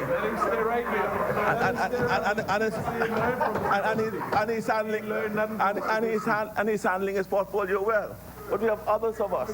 Cheryl Bassad, right? The former Attorney General Alison Maynard, all of whom have been engaged in all this hope thrown. All of them. Engliston was there too. But they're handling their portfolios. We said, it was no afterthought. I went and we spoke with them and I said to them, in fact, and I've been waiting for them. Next thing I know, they came with the legislation already completed without even, I said, but I thought, Mr. A.G., we were supposed to help you with this. Right? No, I did not. I did not. When did I have that opportunity? Speaker, I recognize the honourable member for Yam on a point of order. Yes, Mr. Don't get in big people's business, man. You want don't get in big people's business. Big people. Mr. Speaker. Mr. Speaker. And he was quoting the good Reverend this morning. Samuel was but a babe when the word came from the master and he spoke to the prophet. Mr. Speaker, legislation are oftentimes laid in this house, and they're laid for the specific purpose of consultation. Yes, the Honorable Member for Cat Island, Rumkins, and Salvador came to the Attorney General's office, and we were open and frank, and he participated. But when the legislation comes, you have an opportunity to send in your recommendations. So to say, no, you didn't, when they say that's the purpose for it. Speaker, now since I'm talking to Samuel, just let me say I'm not a prophet. All I'm saying, Mr. Speaker, I'm not a prophet, but I just want to remind him that at the meeting, it was suggested that we would put a little team together to help craft the legislation, to have some input in the legislation before they were laid. The first time I saw it, and I had that conversation with the Attorney General, and he did, in fact, acknowledge. And in fact, he said to me, no, he did not. He apologized to me for not doing so and asked for us to continue with it. And I said, well, no, so I'm not, what I'm saying, Mr. Speaker, the offer is still there because you all are in trouble. we are in trouble as a nation if we don't get this right. We don't get it right. Right? And as I said, I'm not talking about me in particular. Let's heed the voice. Let's heed the voice. Well, then, another thing, Mr. Speaker. Mr. Speaker, again, I take the member from North Abaco, right? One of the recommendations I would have made in talking with the Attorney General is there are a couple of things that's not happening here, right? First of all, we need to engage in a meaningful way our lobbyists. We have international lobbyists in Washington and elsewhere to help you in this regard. That's what was done before by both administrations, right? The second recommendation we made is that we in the CARICOM engage in a meaningful way, man, and engage the same Caribbean community that you say they have it. But for example, do you know how many IBCs have left this country in the last 3 months and gone to our sister Caribbean countries right here? Cayman, I could help you that, but I don't want to name. So, but I'm just saying that's what's happening, right? All I'm saying is that we need to understand what's going on in these other financial centers that seem to be not as impacted or affected as we are. We were the leaders here. We were the leaders in this regime. And yes, we have always been on the cutting edge. We have survived it all. Don't forget, it wasn't a financial services. We used to call it banking. Banking, which really related to bank secrecy. And that was when there was a distinction between avoiding taxes and evading taxes. Avoiding taxes that was legal. And our center was set up for those persons who so ordered their lives in their own jurisdiction to enable them to pay as less taxes as possible. And that is what, that formed the foundation of our banking system. Right? And as the distinction continued to erode, we were proactive, saw what was happening, hence came along the financial services and the other products that were born out of the ingenuity and innovation of our own people. And when I think about it, sometimes I feel that we are being picked on because we were the leaders. We are the ones who are carrying this. And so we need to stand up. Right? It's done. Yeah, but when Pascal came, see, that's. No. See, no. We did not bow to Pascal. See, when he came, he started talking. See, before he came, his grandmama spoke, said the background to it quite ably. Right? He talked only about the CRS, the Common Reporting Standard. But how we got to that, he didn't get into the details of that. There was some misleading of the Parliament in respect that I decided to leave that alone with John. No, because it wasn't the advance where we want to go. Right? But it started with the regime that we were going to embrace. Right? It was either the multilateral or the bilateral. We started off with the bilateral, which is all acceptable into the system. Right? And then we moved, and then Pascal came and said, look, you also go to multilateral, because everyone else going to the multilateral. But we did not say yes. We went to the industry. we were guided by the industry always on the choices made and the options adopted, right? Well, I have a... No, see, you're going again. You start to blame or blame storming, but I have the report.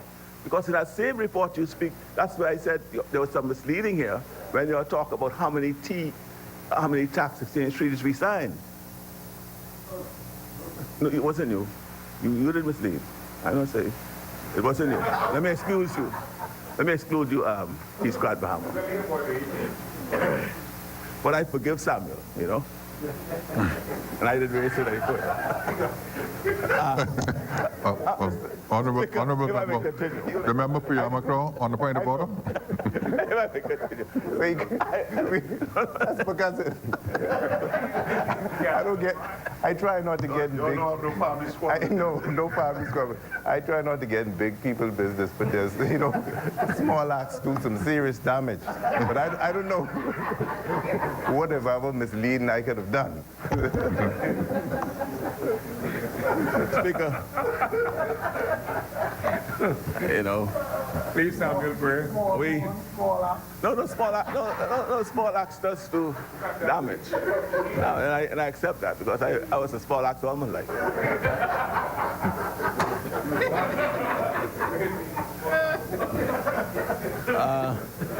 Yeah, ask them other two. So, Mr. Speaker, so my solitary warning in this aspect is that we have to, and we are concerned on this side about the ability of the government to really act on the people's behalf. And we are saying to you, you heard the member from Engliston, right, when you talk about the this heads of agreement. And we let's start off. We are for development. We are for job creation. It's just that we want to ensure that the Bahamian people, because it's our patrimony, that there's the balance where we are sure we are getting our share. And so when I concur with the member for Engliston about how we have been shortchanged in this document. And members of Lutra should look at it. Because at the end of the day, the document is, when you read the language, it's what I call marketing language. When you look, for example, let's give one example. There's so many. When they talk about jobs, it is mutually agreed that the employment of Bahamians in the construction of the project, and I don't talk about Bahamian contractor, but it speaks about in the construction of the project and in the operation of the property as a cruise port and an entertainment facility for cruise ship passengers and other guests is of importance to the government. Marketing language. Yeah. And so, so at the end of the day, I just urge the members to pay attention. No, just pay attention and make sure it's followed, right? Well, maybe it's not captured in this document. Okay. Maybe the members for Lutra are quite content, and I'm happy that they are because they represent the people.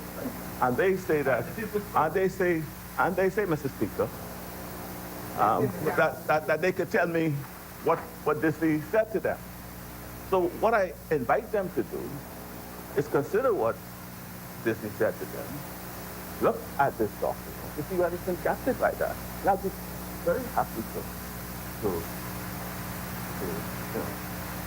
for you to tell me that, and and then we could share what was said and what was in here. And that's all I invite. And so, Mr. Speaker, we do support the amendment. We appreciate that we are trying to save this plank of our economy that is under threat, constant threat, think at one time it was even alluded to that it's a dying industry. I don't want to say that. We need to resuscitate it. I think we the Bahamian people, we have sufficient skill sets, amounts in the financial service industry to save it. We just need to tap into them to ensure that we do what is right. And Mr. Speaker, like I said, salutary warning. We are now in a situation where this government will have to find a replacement for over $65 million as a result of this ring fencing legislation. It's more than that. I guess that's why I could tell you the exact month later. And you need to think about that, because it is not a challenge that is easily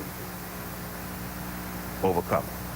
We may have to put back that 1% on the businesses making over 500 million. Or what is it, 500 million? You know, that you took off. You have to go back there. You have to consider what you've done with the international companies in Grand Bahama on their VAT. Get that back. Leave our people alone. Don't tax them anymore. Mr. Speaker. Thank you, Honorable Member. As many? Chair recognizes the Honorable Member for East Grand Bahama. Yeah. Thank you. No. Thank you, Mr. Speaker. Mr. Speaker, I would like to first thank the good people of East Grand Bahama, who I neglected to mention earlier. As we all know, none of us can be here without the kind support of our constituents, and certainly I have the honor of representing some of the best. And I want to certainly thank them and acknowledge them for the continuous support that they give to me as their Member of Parliament. I recognize that in order for me to do anything, it is by their grace and favor, and so I thank them wholeheartedly, and hopefully I continue to make them proud and to represent their interest in this honorable place. I'd also like to thank the opposition for conceding to our request to have this debate today, having regard to the fact that we had to lay one of the bills this morning and needed their concurrence in order to proceed with the debate today. I do appreciate that act of maturity on their behalf and acknowledge, as they do, that this is an important piece of legislation that truly represents a significant segment of our economy, and is thus very important that we deal with it as expeditiously as we can, having in mind, as the member for Cat Island and for Salvador rightly says, that we ought to be careful that we don't rush, that we think about the things that we're doing to make sure that they do in fact make sense and will benefit the Bahamian people in the long run. And I'll address that in a couple of minutes.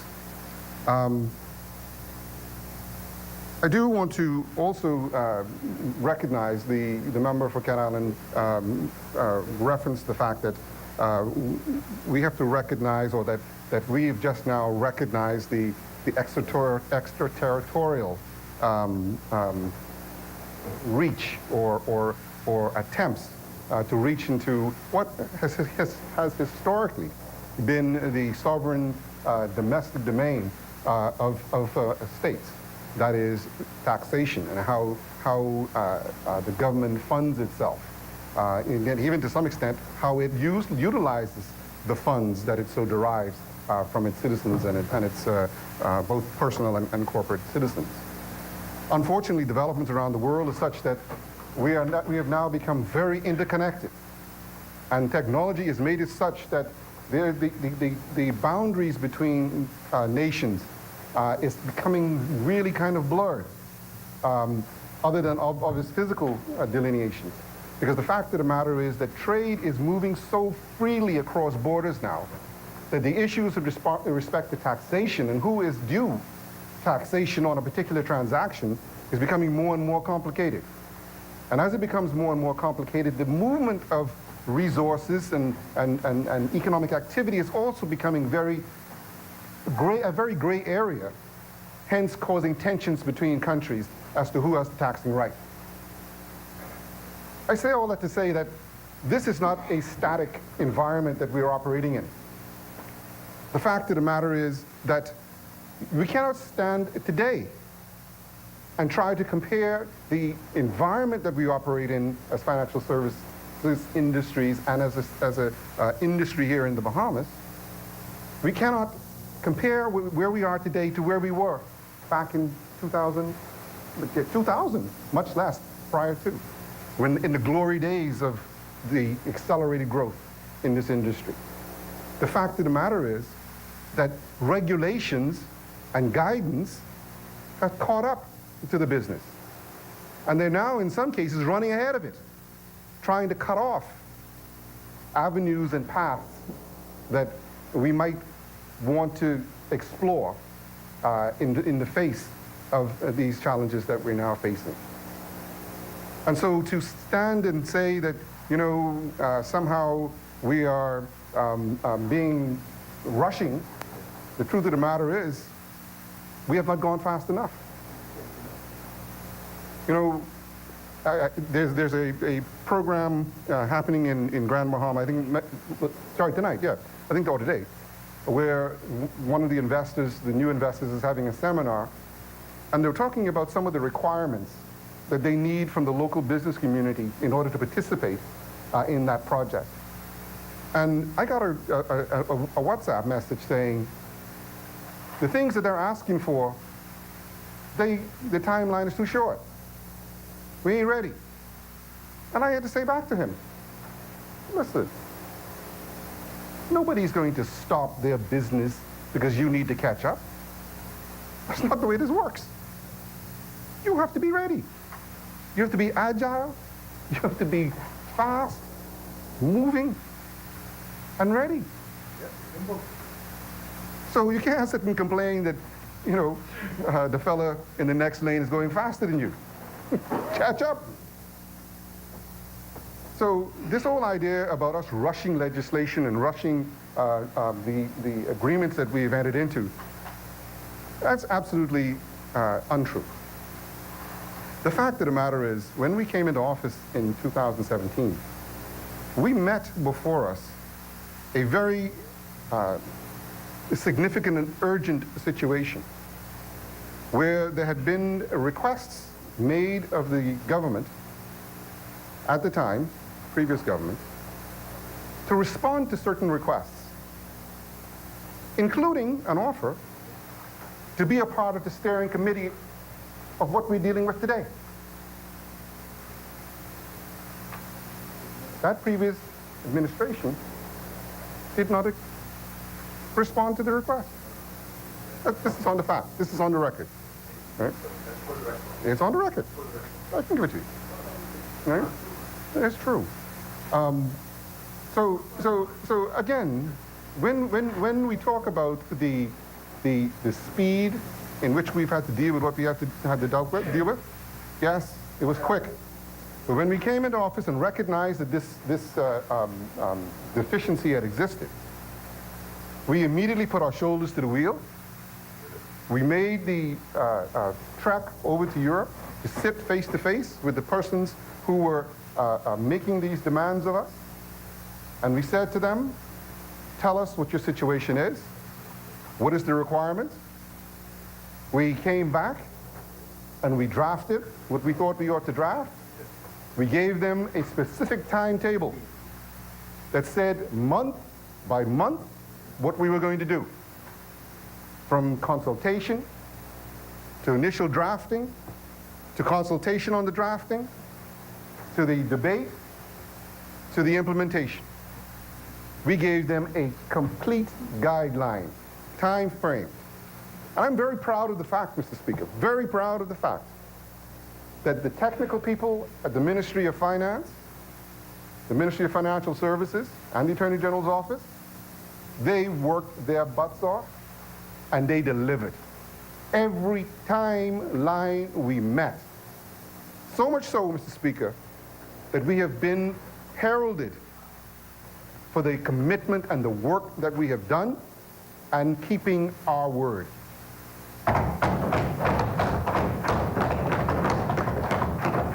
at the Global Tax Forum in Ecuador, or Uruguay, last year. They told other nations, look at what the Bahamas has done. Follow them. Mr. Speaker, we are proud of the work we have done. It is, in fact, very revolutionary, very aggressive and forward-thinking work. It is all, in every step of the way, has involved the private sector, industry, every step of the way. From the drafting, to the editing, to the consultations, every step of the way. Even when we were in Europe, constant dialogue with the private sector, the whole way. And as I always say to the industry, this is not my industry. I've been out of finance and that nature for a long time. And so this represents their views, what they see as is necessary for the protection of their industry. That's very important. And so there is no rush here. Yes, there's tight timelines, but in terms of the quality of the work that has been done, absolutely spot on with respect to the needs of industry and the need for us to ensure that we remain in compliance with international guidelines. Mr. Speaker, I just want to talk to a couple of other things. The Ministry of Finance, Mr. Speaker, in my humble view, has been unfortunately, I don't want to say gutted because that's a strong word, but I don't believe that the Ministry of Finance has kept up with modern ministries of finance or kept pace with developments globally in terms of the level of research, the level of what I'm looking for, policy development that it could and it should. Here in the Bahamas, when we talk about the economic developments, you will hear us often refer to the central bank as the knowledge center when it comes to the economy. That shouldn't be. The central bank is the managers of monetary policy. The economy and the statistics and the developments in the economy ought to be coming through a planning and strategy, research and development type unit, whether from the Ministry of Finance or some economic planning ministry if that existed. But we are establishing within the Ministry of Finance an economics unit, a real, legitimate economics unit, where their job is to do things like looking forward to developments in the world and trying to determine what is the best policy objectives or opportunities and options for a government. They will do experimental analysis of different methods of taxing, different methods of revenue generation, different methods of infrastructure development. They're going to do the work of economists.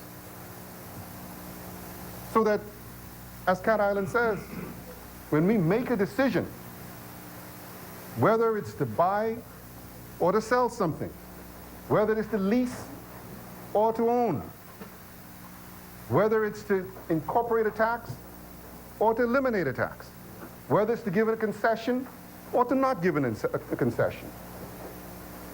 The objective is for those decisions to be led and informed by sound economic data. So when we start talking about taxation, as the Prime Minister has said here and elsewhere, as I have said as the Minister of Finance here and elsewhere, on the horizon there is no intention for any form of corporate taxation. Now, can I say 10 years from now that there's not going to be a corporate tax? How can I say that? Developments change rapidly. Huh? It doesn't matter, you know, and again, you know, I say 10 years. It could be 5 years from now.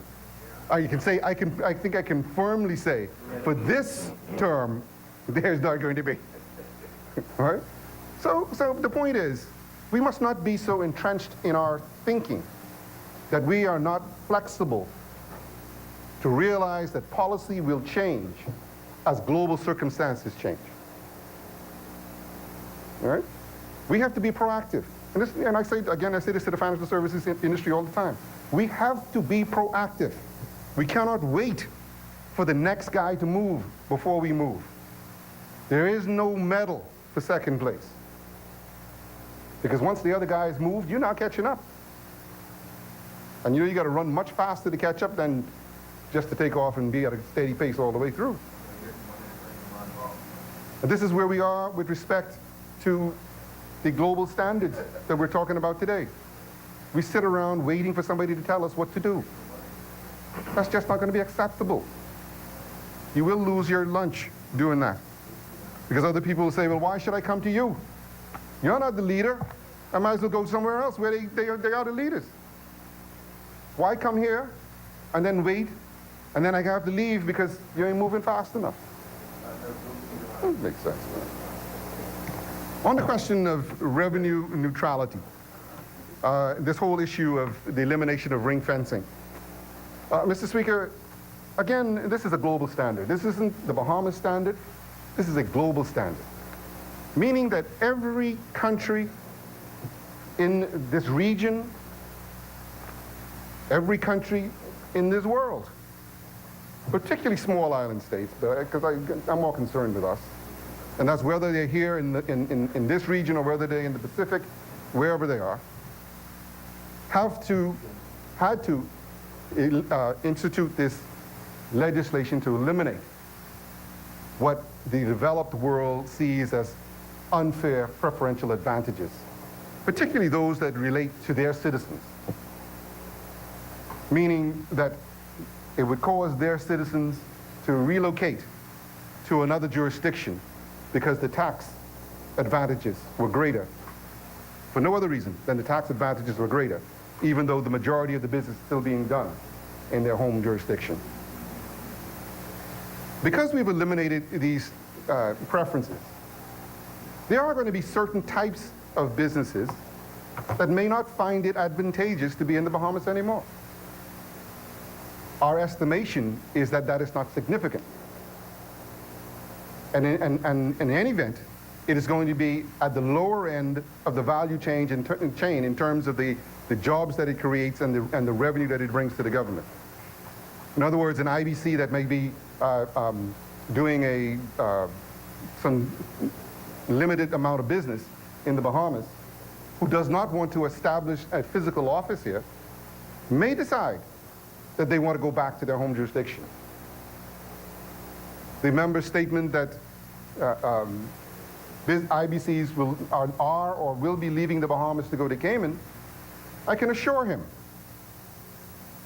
will not happen. If it is happening, they will find very quickly that it is of no advantage to them. Not from that particular standpoint. Because if they go to Cayman, they're going to have to establish substance there also.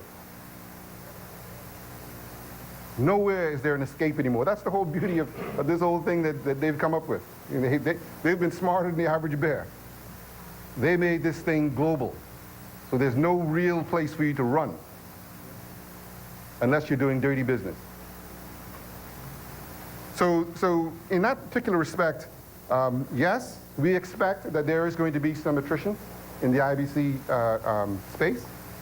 But again, we expect that most of that will be dormant or inactive IBCs who cannot justify just holding an investment vehicle that they're not physically using.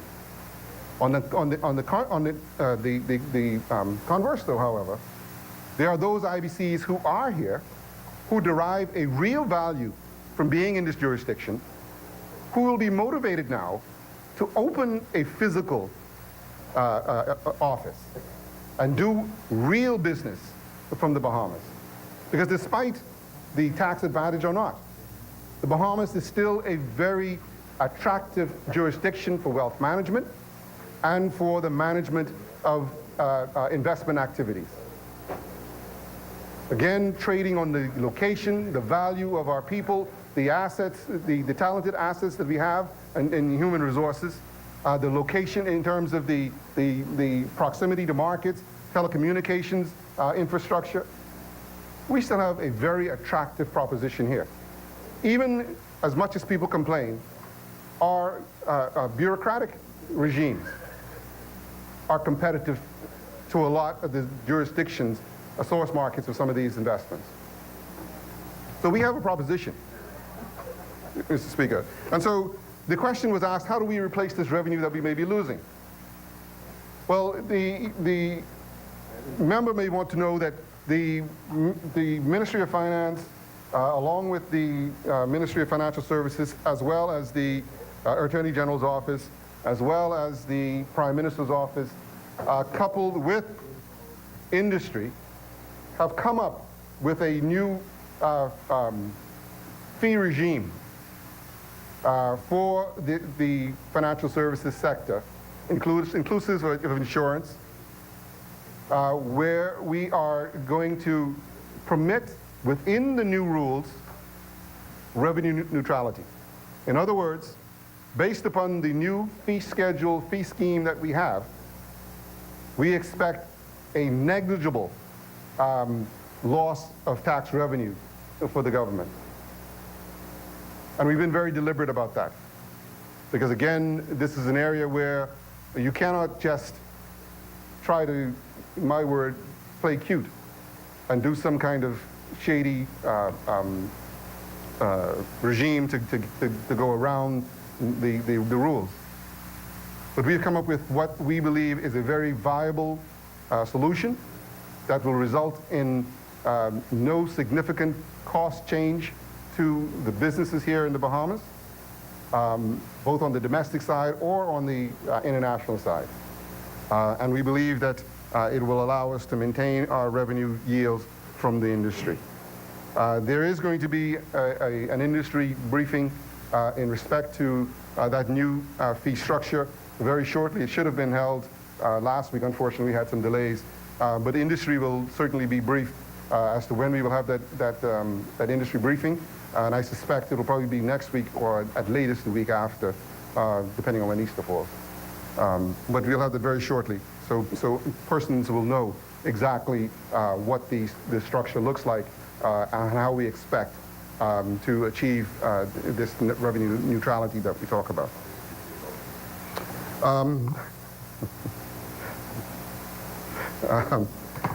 The other thing that I wanted to just touch on, Mr. Speaker, the member for Cat Island spoke about a contraction in spending, I think he said, some 400 something million, as a result of the increase of 4.5% value-added tax on top of their 7.5% value-added tax.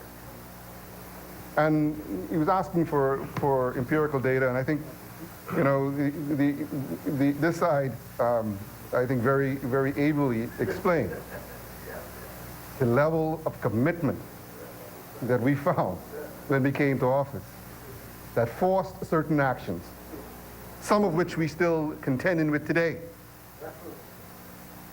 370 million of it I'm trying to figure out how to pay.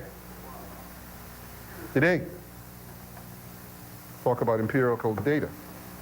But Mr. Speaker, just in terms of what has happened in the last year, 2018, looking at the central bank report, which again, as I say, at this particular stage, I think is probably the most authoritative source of economic data that we have at the moment.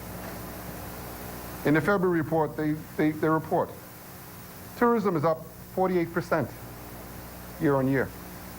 48%.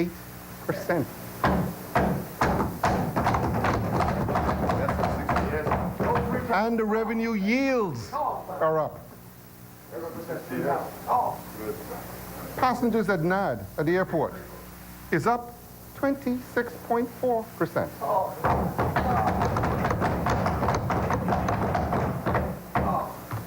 I was talking about the shared economy. You know, it's always cash flow problems. There's always cash flow. There's always a lag. That's the one thing about economics, you know.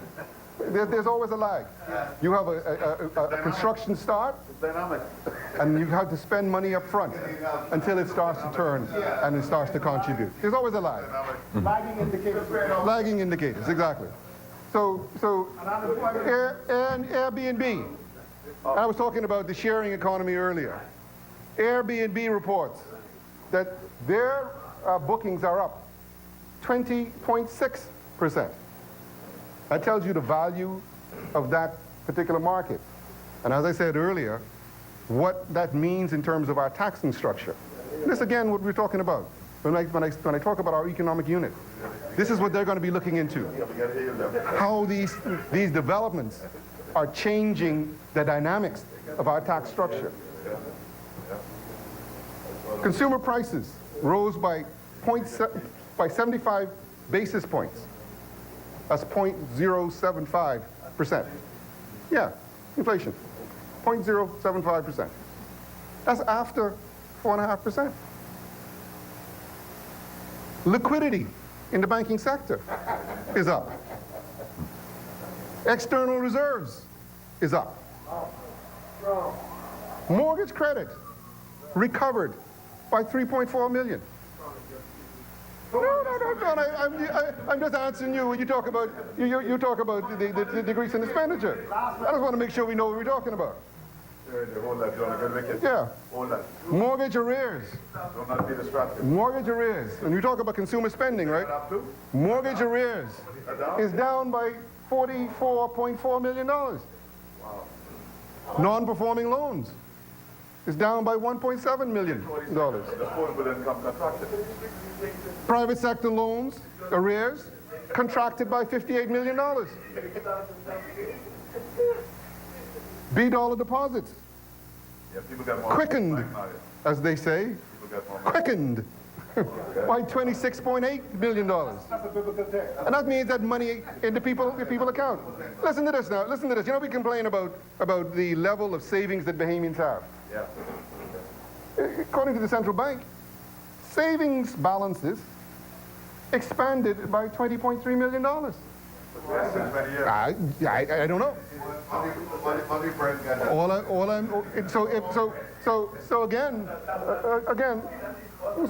So let me just finish this. Fixed deposit balances, hold on. Fixed deposit balances increased by $4.3 million. Now that's probably Brent then. But let me tell you. But hold on, let me tell you. Let's break this down for a minute. The opposition suggests that it is only the top 1% that is seeing the increase in these savings accounts. Chair recognizes the honourable member for Cat Island from Queens, Salvador. I just say something from my chair. The first thing I mentioned is that I heard a similar speech in May 2017, which are what I call, they are the health indicators. They are the indicators to determine whether your economy is healthy. What is up, what's doing well. I heard the similar things despite all the vituperative language. Remember when he said, wrong speech, wrong time? And what I said to him, when he said the $23 million in savings, we have to see where that is. Because it's just like when you talk about growth, you could have a 2% growth, but it is in that top 5% of persons of money. That's all that's the only point I made. I didn't suggest it. I said, where is it? Is it there or not?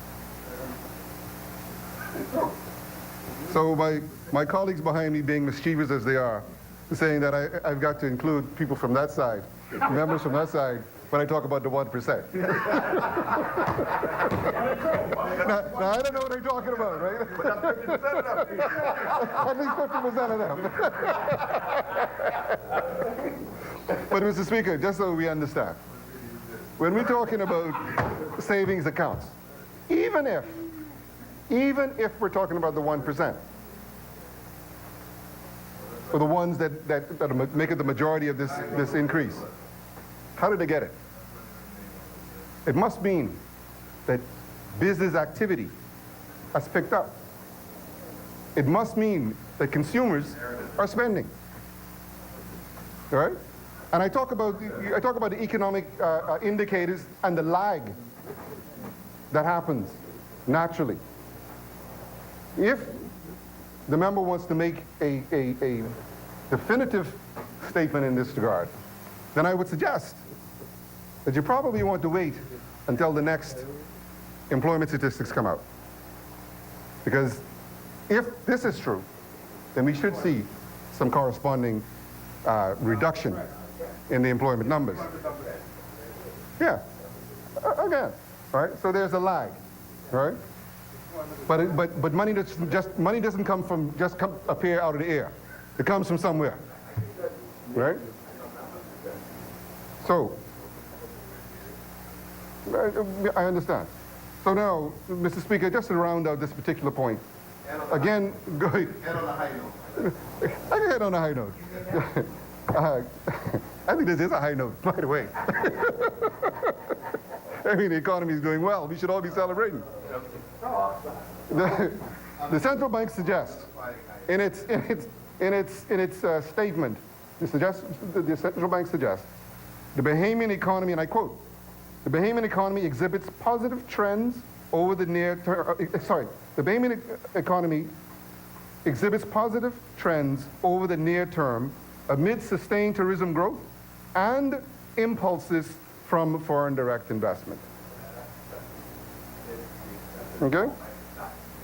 In terms of monetary policy, it says, in light of the largely favorable economic outlook. So my point is, again, I think we all appreciate and we expected that there would be some inflationary result as a result of us increasing the value-added tax to 4.5%. And I don't think anybody runs away from that. That was expected. Just as when they introduced the 7.5%. It was expected. But as we said then, we see it now, that the inflationary spike is leveling off and economic growth is coming. And Mr. Speaker, this doesn't take into account all of the positive developments that are happening in Grand Bahama. Development in Eleuthera, developments in Exuma, in South Abaco, here in Nassau. There's all kinds of projects that are coming on that are going to make these numbers even more 580 million positive. And that's a fact. Okay? We can go down to South Andrews too. I mean, South Andrews has a project. It hasn't kicked off yet. But we got to put a little bit of wind behind the backs of those people who are supposed to be doing things in South Andrews. But we come into that. We come into that. But Mr. Speaker, again, I think that's the main points that I wanted to talk about. Again, this piece of legislation is important to our industry to ensure that we do not give any room for question by these international agencies, because it appears that while they can have lapses and they can have I want to say weak, but their standards may be not as robust as ours. It's okay for them, but for us, we get no slack. And so we have to be on the money every time. And we have to demonstrate that our legislation is not only robust and up to date and current to meet any possible threat from money laundering or from terrorist financing or from the abuse through tax evasion or tax avoidance, but we have to be perceived to be such. And so as we look at the FATF challenge, which is our main goalpost at the moment, we are putting all of our resources behind it, as I said this morning, with respect to the Financial Intelligence Unit, to ensure that that institution becomes a shining light in terms of our fight against terrorism measures and anti-money laundering. That nobody can question the integrity of that unit. And might I say, for the benefit of the Bahamian people, that the Financial Intelligence Unit is an autonomous unit, meaning that the Minister of National Security, none of us interfere with that organization. And we're looking this year at even making them more autonomous by giving them their own budget for them to do what they want to do. Right? So we are, well, you know, some things may come from that.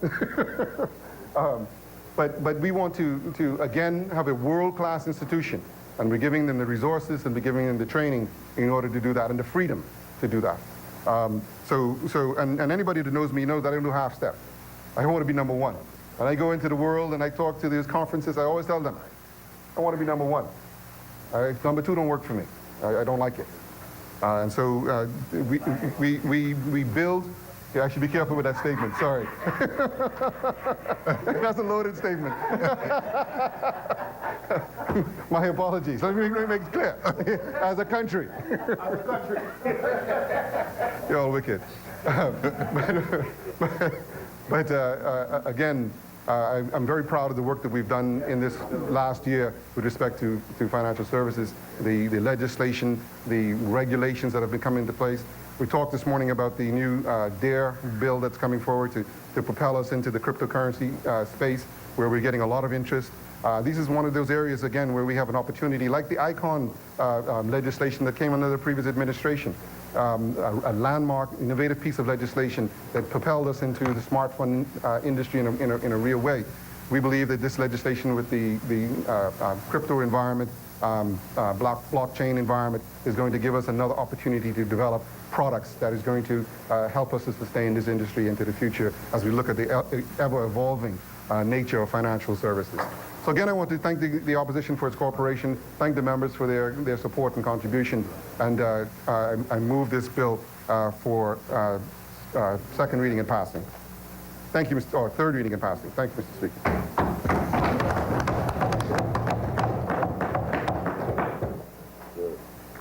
Thank you, Honourable Member.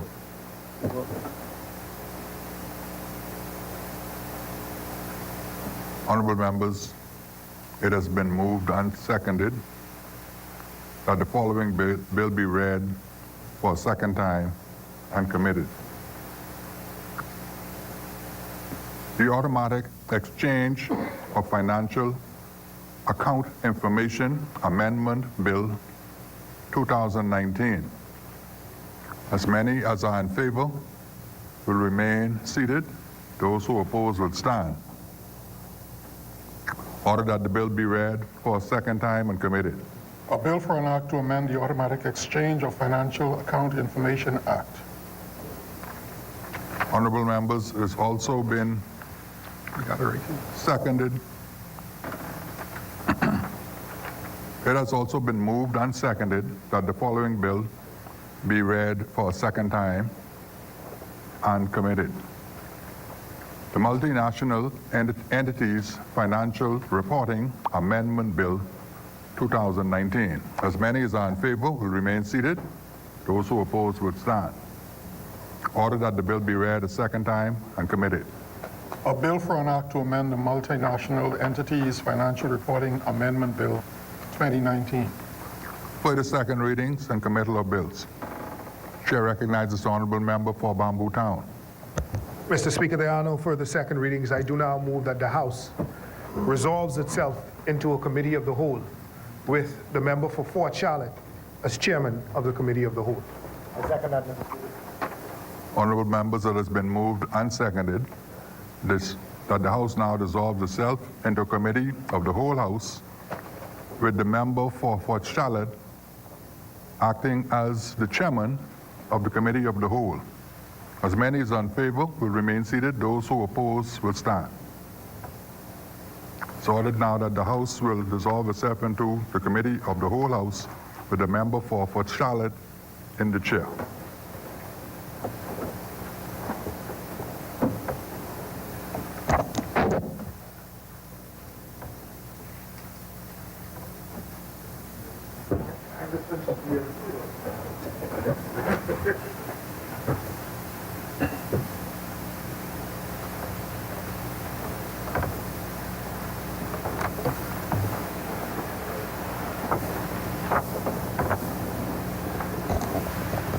Committee of the whole House.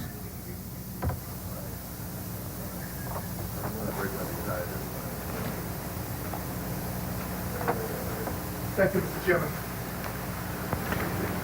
Mr. Chairman, I do move a bill for an act.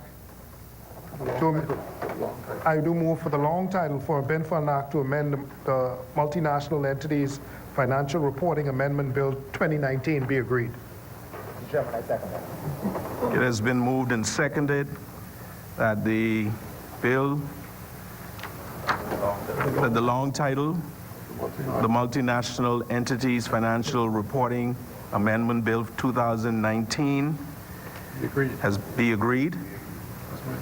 As many as in favor will remain seated. Those who are opposed will stand. Motion is agreed. Mr. Chairman, I move that the short title be agreed. Mr. Chairman, I second that. It has been moved and seconded that the short title be agreed. As many as are in favor will remain seated. Those who are opposed will stand. Short title is agreed. Mr. Chairman, I do now move that the bill in its entirety be agreed. Mr. Chairman, I do second that. It has been moved and seconded that the bill in its entirety be agreed. As many as are in favor will remain seated. Those who are opposed will stand. The bill in its entirety is agreed. Mr. Chairman, I do now move that the long title of a bill for an act to amend the Automatic Exchange of Financial Accounting Information Act be agreed. Mr. Chairman, I do second that. It has been moved and seconded that the long title for a bill for an act to amend the Automatic Exchange of Financial Account Information Act be agreed. As many as in favor will remain seated. Those who are opposed will stand. The long title has been agreed. Mr. Chairman, I do now move that the short title be agreed. Mr. Chairman, I do second that. It has been moved and seconded that the short title be agreed. As many as in favor will remain seated. Those who are opposed will stand. Short title has been agreed. Mr. Chairman, I move that Clause 2 be agreed. Mr. Chairman, I second that. It has been moved and seconded that Clause 2 be agreed. As many as in favor will remain seated. Those who are opposed will stand. Clause 2 has been agreed. Mr. Chairman, I do now move that the bill in its entirety be agreed. Mr. Chairman, I do second that bill in its entirety. It has been moved and seconded that the bill in its entirety be agreed. As many as in favor will remain seated. Those who are opposed will stand. It has been agreed. The bill in its entirety has been agreed. Mr. Chairman, I do now move that the Speaker takes the chair. Mr. Chairman, I second that. Okay, it has been moved and seconded that the Speaker do now take the chair. As many? As many as in favor. As many as in favor remain seated. Those who are opposed will stand. Motion is carried. Motion is carried. Speaker will take the seat. The Speaker will take the seat.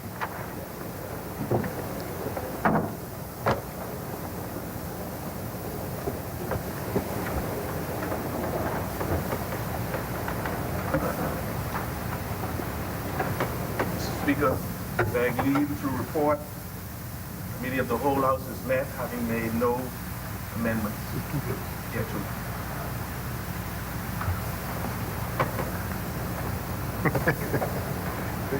Good job.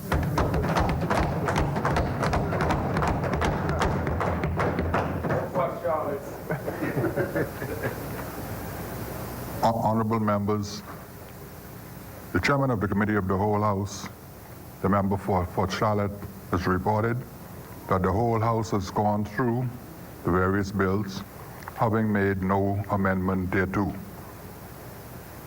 Third reading and passing of bills. The chair recognizes the honorable member for Bamboo Town. Mr. Speaker, I do move for third reading and passing of a bill for an act to amend the Multinational Entities Financial Reporting Amendment Bill 2019. Mr. Speaker, I do second that.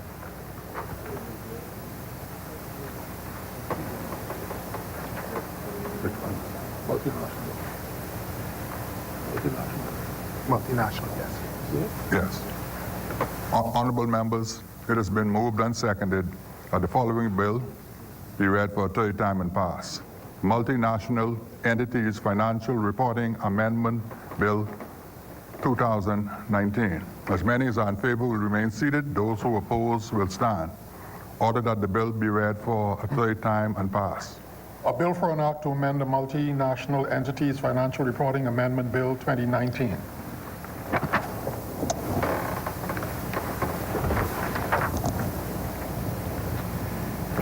Honorable members, it is ordered that the following bill has been read for a third time and pass, and the title thereof be declared to be the Multinational Entities Financial Reporting Amendment Act 2019.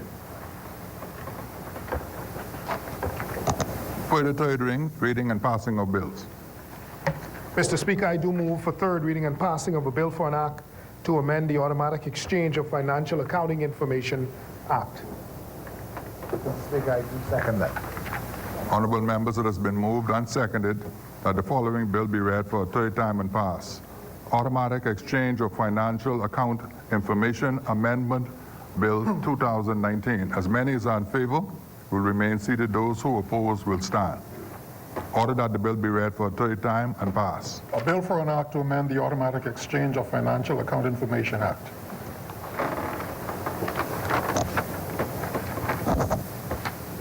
Honorable members, order that this bill now pass and the title thereof be declared to be the Automatic Exchange of Financial Account Information Amendment Act 2019.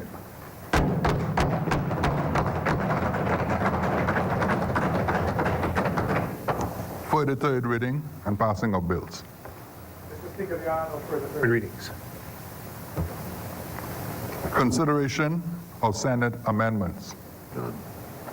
Resolutions. Members' statements. The chair recognizes the honorable member for Mangrove Key, South and Central Andros.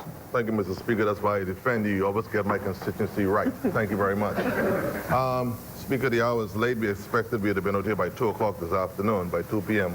That's gone. I'd like to join the member for East, the Grand Bahama, in celebrating the good news in the tourism industry. And I told the member for Freetown when he was here earlier this morning, maybe one day he'd be able to gather the gumption to celebrate the effort of the former Prime Minister, the Right Honorable Perry G. Christie, Subaltern, and Honorable Allison Maynard Gibson, and former Minister Jerome Kennedy Fitzgerald, and others who would have worked real hard to lead where we are, especially in the tourism industry with Bahama and its recent development.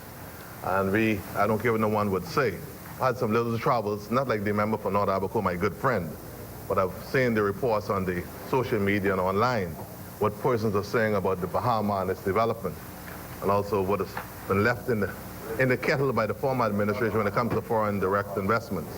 And the member for Bamboo Town would totally concur with those earlier sentiments echoed by myself. Mr. Speaker, also in this process, there's life, there's also death. And to the Bevans family of Little Creek, South Andros, we extend our condolences. One who would have been a part of my team over the years, one who always would have given much prayers and consideration and advice to the young and fledgling member back in the day. So to the family, our condolences are extended on behalf of our party and our leader who's also here, Honorable Philip Brave Davis, and also the community of Little Creek and South Andros.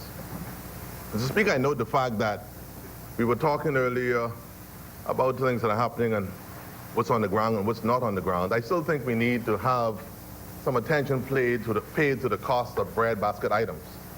I know the fact, Mr. Speaker, that my wife noted the fact that just the other day, I must say this on my chest, Mr. Speaker, Lysol spray was about 8-something about maybe 4 or 5 months ago. Lysol spray.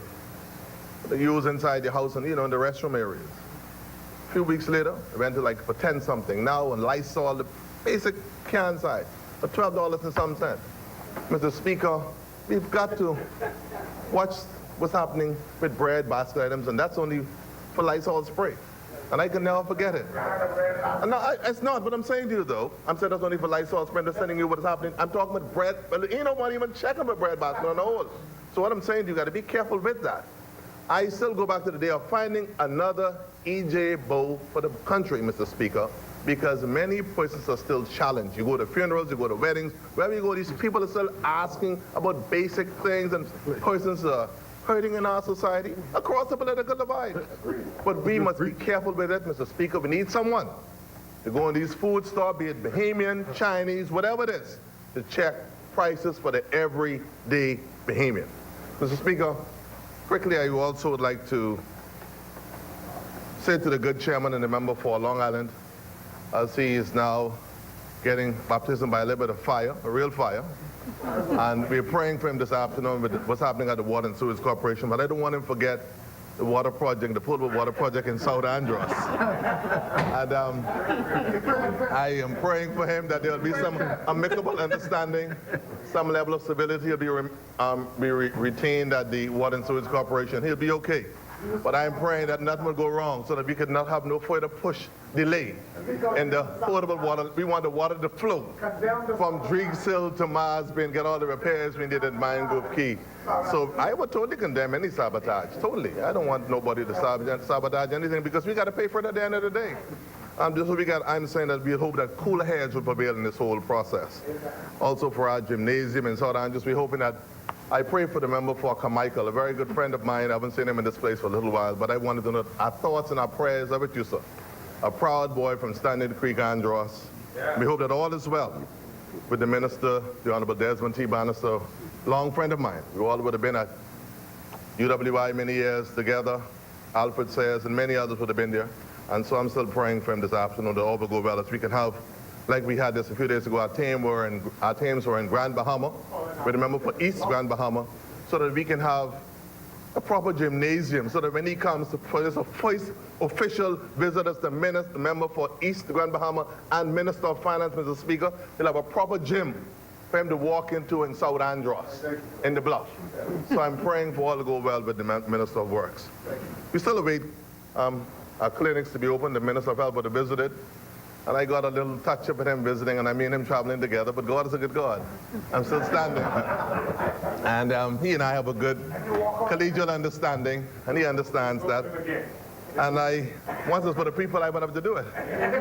And we want the clinics to be open in Mangrove. People also, the posting of doctors pretty short in the district, cables, and the road repairs are really, really a big issue for the communities of South and Central Andros. From the Fresh Creek Airport to Bering Point, the roads are really, really terrible. And I had a chance to drive it just the other day with the administrator once again, and it's getting worse. And also in South Andros, due to the road works that were done, the digging that took place due to the installation of the portable water mains and in South Andros roads are now falling into really poor state in South Andros. Mr. Speaker, I must note the fact that the work at the Emerald Palm is something that we must celebrate in my final 40 seconds. But also, as we are now looking at a new terminal in Georgetown, I would want the member for East Grand Bahama to continue also to look at areas such as South Andros. That is depressed, it needs some work. So that I too could have, like the member for North Abaco, once again, my friend, we're going to go fishing for muttonfish pretty shortly. We could have a good terminal in Congo Town that you could come down to, Mr. Speaker. And we could have the Royal Bahamas and the Defense Force Band having a grand opening in Congo Town, the Congo Town International Airport. We're meeting the senior clerk right here, this same as David Forbes. We're from Kemp Smith. We want to feel proud, man. We want a new terminal in Congo Town. And Driggs, remember for Bamboo Town, his mother, sorry, I wouldn't say Ma. His mother is from Driggs Hill. So he should be helping me. So when the member for East Grand Bahama signs the check for the airport to be constructed in Georgetown, for the member for Exuma and Ragged Island, that will also, not too long after, not only have an LOI or HOA, we'll have the real development taking place of a new terminal in Mr. Speaker, please help me with that. I leave that to you. Mr. Speaker, today is a special day, Autism Day, and but for the grace of God go I and many others in our society. And I like the fact that we're celebrating people who are differently able. And the Bahamas has come a long way. Access to properties, many years we didn't have the ramp and building codes we do not adhere to. Access to our everyday person. And when I see persons who are differently able at front desk and assisting in work environment, it lifts my heart. It makes me feel proud. For many years, persons who were differently able were hidden in back rooms and closets when persons visited their homes. So I am saying that we celebrate on both sides of the political divide today. And also, once again, the work of the former Prime Minister, now the present Prime Minister. We want to commend both for what I call the growing up and the bigness, if I would use such a Bahamian terminology, in our society, that we can now come together in the spirit of real collegiality towards building a better society. And Mr. Speaker, finally, this is my final one, Mr. Speaker. I must note this fact, Mr. Speaker. Remember, for East Grand Bahamas, one I know he's very strong on his, what I call his fiduciary responsibility and also fiscal constraints. But the reality is the family islands are unique. And things are tight in the family islands, Mr. Speaker. Okay. And I go down on the weekend to South End. Next week, Tuesday, I'll be in North Andros, joining the member for North Andros and the Berry Islands at the opening of the All Andros Sports Day. But the reality, Mr. Speaker, local government is challenged. And also, the constituency allocation is one that the communities virtually rely on. Cemeteries, wall, little things with the docks, little harbor clearing. And the list goes on, wages being done. And what it does, Mr. Speaker, it leaves a couple dollars, what I call disposable income. That's what you say in Nassau, but I say in the Bahamian, we say down home, it leaves a couple dollars on the ground. And this is real. So I'm asking, once again, for those who would understand, the family islands are unique, and they should be considered in this whole process. One where, even if there should be a further consideration, you better remember for Marco City, remember for North Abaco, the younger giants would bring it up at the cabinet level so that there should be an increase for family island communities and its constituency allowance. We need it. The member for Garden Hills, who's now become a town boy, is forgotten. We need this increase for the family island communities. With the speakers against that backdrop, I want to say thank you, sir, for the opportunity. We look forward to having some good years for the economy of our society, to continue to grow. But most importantly, that we'll continue to look out for those who are disenfranchised, those challenged, and the indigent in our community who are tasked daily to survive. And that we'll continue to we would not forget them, Mr. Speaker, in all of the policies, all of our agenda, all of our glossary, formative, and all the other summative stuff we put together, that they would always be considered, Mr. Speaker, in this year and years to come. Thank you very much. Thank you, honorable member. If you note the clock, yeah, plenty more time. I gave you a third of the time. You my guy. Usually we have 30 minutes for member statement. But Mr. Speaker, I should try to be brief. We recognize the honorable member for North Abaco. Mr. Speaker, only to say to my friend and brother from South and Central Andros that as soon as the Poinciana blooms, mutton fish will begin to run. Mr. Speaker, I want to speak to the wonderful people of North Abaco very briefly, as I know time is of essence. I want to say to my people in North Abaco, particularly from Treasure Key and points further north, that I am assured by my brother, the Minister of Health, that in not too distant a future, we're going to have a doctor stationed in North Abaco that will be able to address their needs. Last night we had a terrible traffic accident where someone had to be flown in, my relative. There was also an incident at the school that I'm aware of in Cooperstown, and another incident at a workplace in Bakers Bay where someone else had to be brought into hospital. And I appreciate the challenges that my brother has, and I appreciate that he has put North Abaco, and Abaco on the whole, Abaco, Exuma, and Eleuthera atop of his agenda to address these issues. I also want to thank the administrator from North Abaco, Administrator Boodle, and Chief Councillor Giselle McIntosh, for a wonderful town meeting which we held in Grand Turtle Key over the weekend to discuss very pertinent issues to the community. And I commended the community because I said to them, we have demonstrated here democracy at a level that is seldom seen in what they call first world countries, where sometimes you go into these community meetings and where there are contentious issues and people are tossing shoes and other things. And so I commended them for that. I want to say to Stephanie Heald and Treasure Key that I hope to see them within the next 2 weeks or so, where we can also conduct a similar community meeting. And finally, Mr. Speaker, as I take my seat, I wish to congratulate a young man from North Abaco who has become Abaco's newest junior minister of tourism, and that's Master Donato McDonald. He succeeds also another student from Forest High who held that position, Kalia Richards. And so they're doing wonderful things in Forest High. We're very proud of young McDonald, who is a product of Murphytown. He's the nephew of a good friend of mine, Glenn McDonald, who supports us avidly. And so I want to congratulate his parents. I want to congratulate his teachers. And I thank you, Mr. Speaker, for the time. Thank you, Honorable Member. Chair recognizes the Honorable Member for Garden Hills. Mr. Speaker, I rise on behalf of the great people of the Garden Hills constituency, and I just wish to say how proud I am to be a member of that constituency, and I'm grateful for their support. But today, Mr. Speaker, I rise to support the efforts of condolences that were extended by my colleague, the Member of Parliament for Georgetown and Ragged Island. And he extended condolences, Georgetown, Exuma Keys, and Ragged Island. And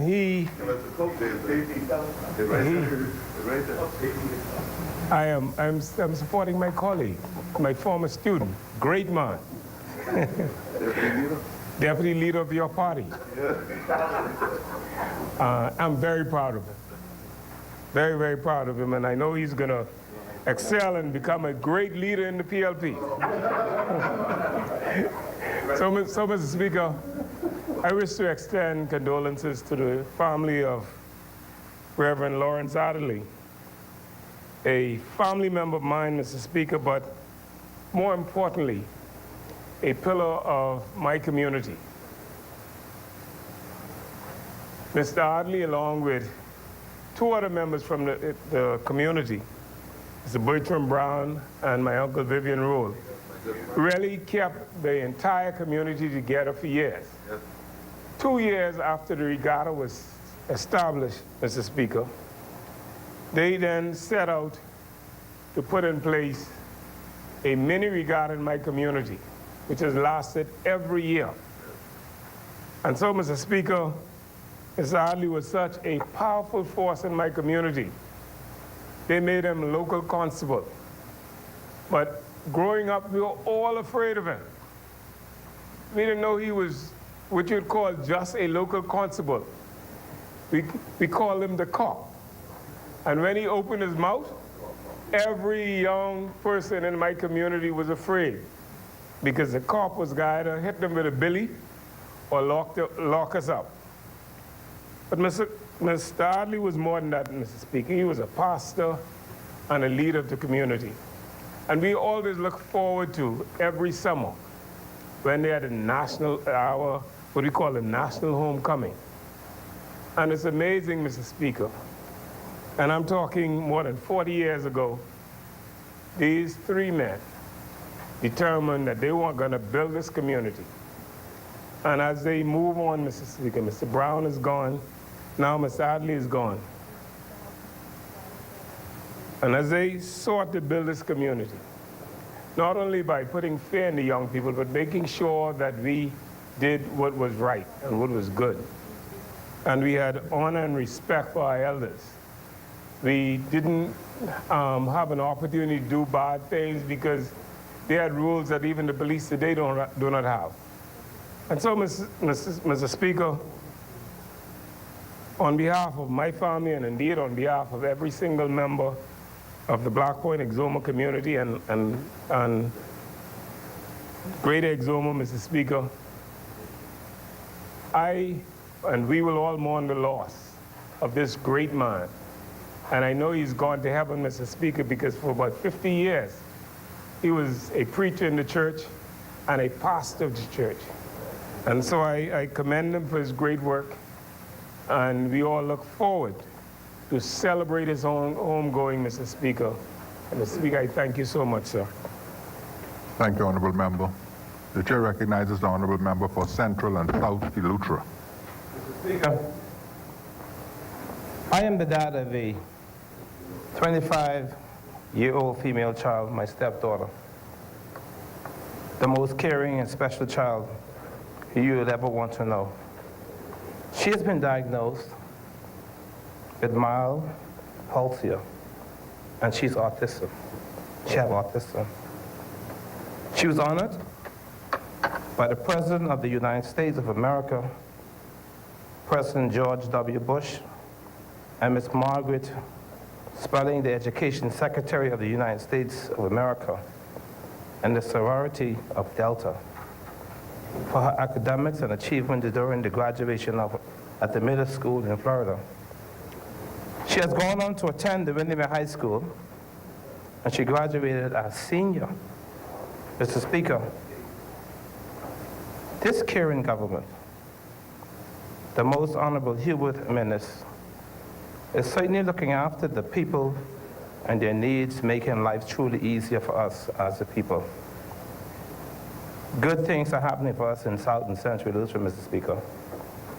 The Airport Authority is having a commencement exercise on Friday, the 5th of April, 12 noon, at Workers' House in Governor's Harbor. Mr. Speaker, the Civil Aviation Department will be rolling out this week in Central Eleuthera security officers, passenger screeners, and rescue firefighters. Mr. Speaker, we have had persons from as far as Auckland in the south to inaugural.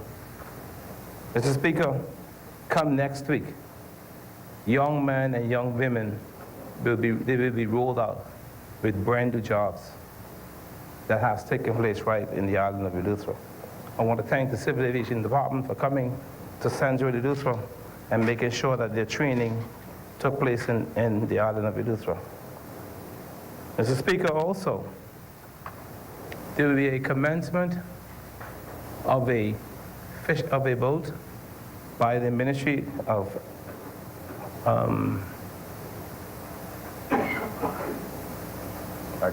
Agriculture and Fisheries, sorry for that, will be coming to Eleuthera on the weekend also. In Palmetto Point, they will be commissioning their first vessel, which will be, they will be patrolling the waters of the island of Eleuthera. Mr. Speaker, also, I must convey this message to you.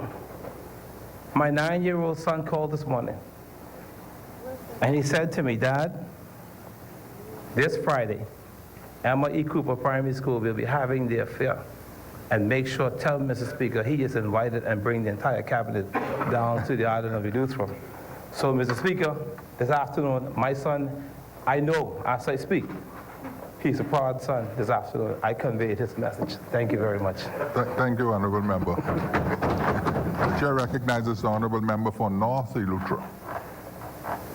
Good.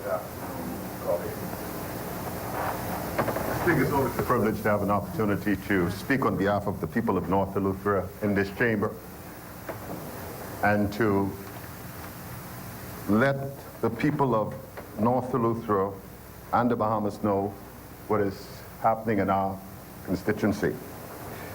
I want to talk about several things that are now happening in North Eleuthera, because initially there was like a stalemate when we came to office, and persons were getting impatient because it appeared as if things were not moving in the right direction.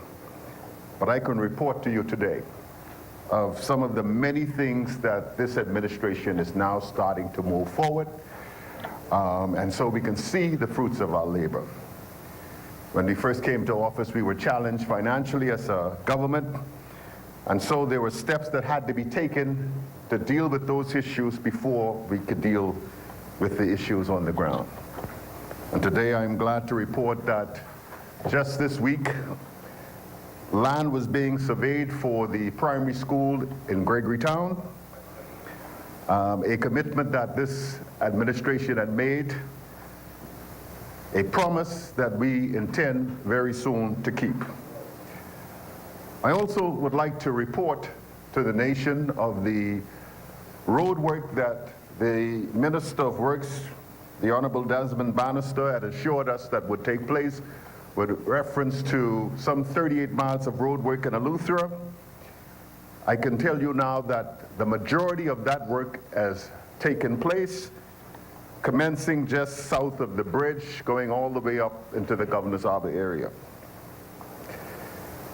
Also, the glass window bridge that you may recall that we had challenges of as a result of a rage. There was a lot of speculation as to the integrity of the bridge, and then there's also some work that needed to be done. Well, an apron was constructed on the southern side of the bridge that serve as a protective barrier for those who are traversing the bridge. That has been done. In addition to that, cat eyes have been placed all along that area to help help those persons that are traversing the bridge in the middle of the night to find solace that there'll be no issues with them being able to cross. And so I'm happy to report that that has taken place, and the people of North Eleuthera would like to thank this administration for seeing that that happened. We've also been challenged, Mr. Speaker, with the water in North Eleuthera.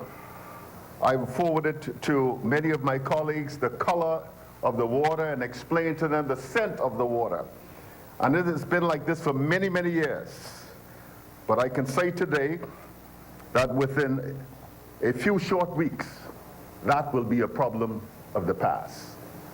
And I want to thank the minister, and particularly the chairman of the Water and Sewer Corporation, for seeing that this problem be rectified. And so, Mr. Speaker, I say to the people of North Eleuthera, your wait will not be much longer. Mr. Speaker, there's also been road work done in Spanish Wells. That was also a challenge for that community. And as we speak, those roads are being paved. In addition to that, Spanish Wells is also challenged with the need for a cemetery. It has been unprecedented, the amount of persons that have passed in that community in the past 3 months.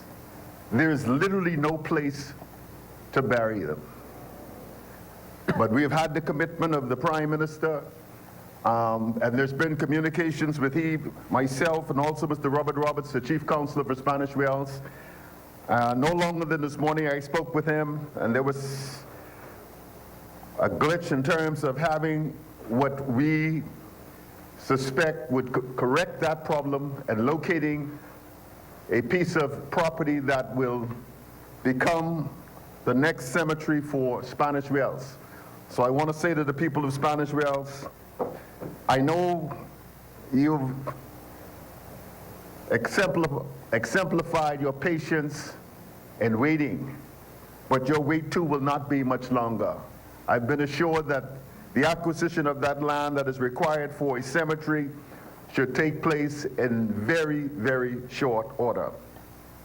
I also want to thank the member for Elizabeth for movement with reference to our clinics, the one in Spanish Wells and the one in Harbor Island, where work had been started, but because of the inability to pay, that they were put on hold.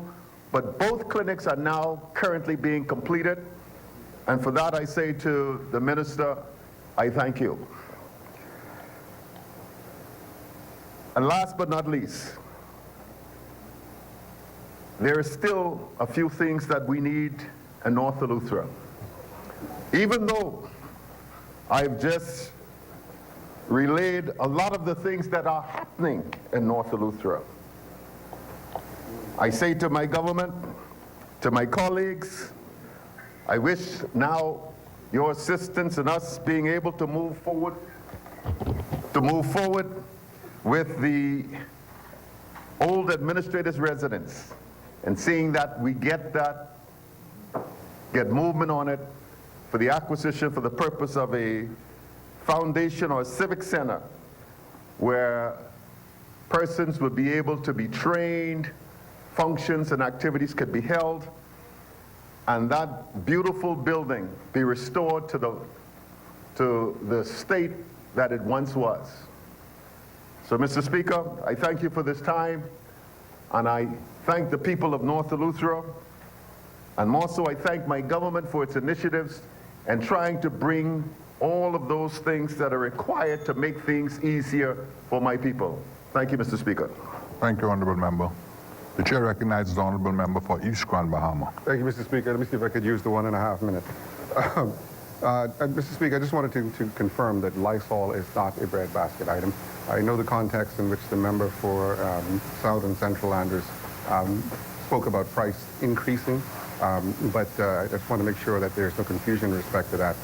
The other items, there is a Consumer Protection Division, and anybody that feels that they've been aggrieved by unfair pricing, certainly I would encourage them to lodge their complaint with the Price Control Commission so that those things can be investigated. And that's particularly important, Mr. Speaker, because as you know in the budget, the government gave certain concessions with respect to VAT to various items in the bread basket, as well as duty concessions with respect to articles of clothing, for instance, and we depend upon the public to keep the merchants honest in that regard. Because we can only do so much. And so an effective, an active citizenry will help us to make sure that those savings are in fact passed on to the Bahamian people as was intended. Mr. Speaker, I just wanted to remind the people of Smiths Point that there will be an official opening of the roadway, or the refurbished roadway and the seawall at Smiths Point on Friday at 3 p.m. The Prime Minister will be in attendance, and we certainly want to encourage all the residents of East Grand Bahama and Grand Bahama to come out and look at, view this marvel, a tremendous piece of work that was done, and to share in the community of Smiths Point. I understand that the businesses in the area and residents in the area are planning on putting on a full cultural event. And so we want to invite the residents of Grand Bahama and those who may wish to come or who might be in Grand Bahama visiting to come down to Smiths Point, enjoy some of the world-famous fish fry that they have there and the hospitality. 3 p.m. on Friday. And lastly, while I have the opportunity, I want to invite the Bahamian people throughout this country, as well as visitors, to come down to Pelican Point on Easter Monday for the annual Coconut Fest, which is always an exciting cultural heritage event, and come and experience a real tranquil piece of God's earth. Thank you, Mr. Speaker. Thank you, Honorable Member. Honorable members, let me just say, I want to thank the residents of the Nassau Village constituency, and at this time I'd like to express my condolences to Miss Erica Colley and the Colley family on the passing of their loved one, who was funeralized on Saturday. Regrettably, I was not able to attend because of the late notice, and I had already committed to another funeral of someone who was very dear to me, who was also funeralized on Saturday. With respect to Hope Gardens, I want to show all of the residents of Hope Gardens that let me put it this way, hope and help is on the way in Hope Gardens. I want to confirm that I am in receipt of a document that was left at our headquarters in Nassau Village.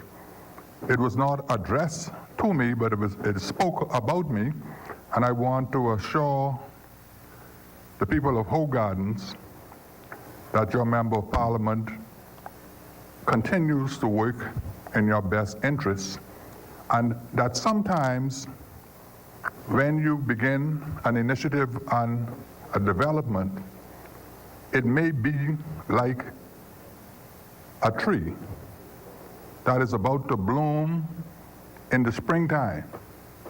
But for the new leaves to come, the old leaves must first dry up and fall away. And so we are at the stage now in the development where the old leaves are dried up and fallen away. But I can guarantee you that spring is on the way, and that what I invite you to do, so as for the future you can act on education and information, I invite all of the residents to attend the town meetings. We had a town meeting on the 9th of March that detailed the plan and the initiative that we are beginning to undertake in that area. And of course, the democracy is such that we always invite the full participation of all the citizens of a particular area. And so what I want to do now is to invite the residents of Hope Gardens to attend the follow-up meeting to this development initiative. It is an initiative to develop a community center with great possibilities for the area. It is sponsored by the IDB, and on the 9th of March, representatives from the Citizen and Justice group who are working along with the IDB were invited into Hope Town. And while the turnout was very good, it was regrettable that most of the persons who attended were not specifically from the Hope Town community. So what I undertake to do, I have a video of the presentation, and I undertake to submit that to all homes in the Hope Town community, which I intend to do by this weekend. And so I want to assure you that we are approaching springtime and harvest in the Hope Gardens area.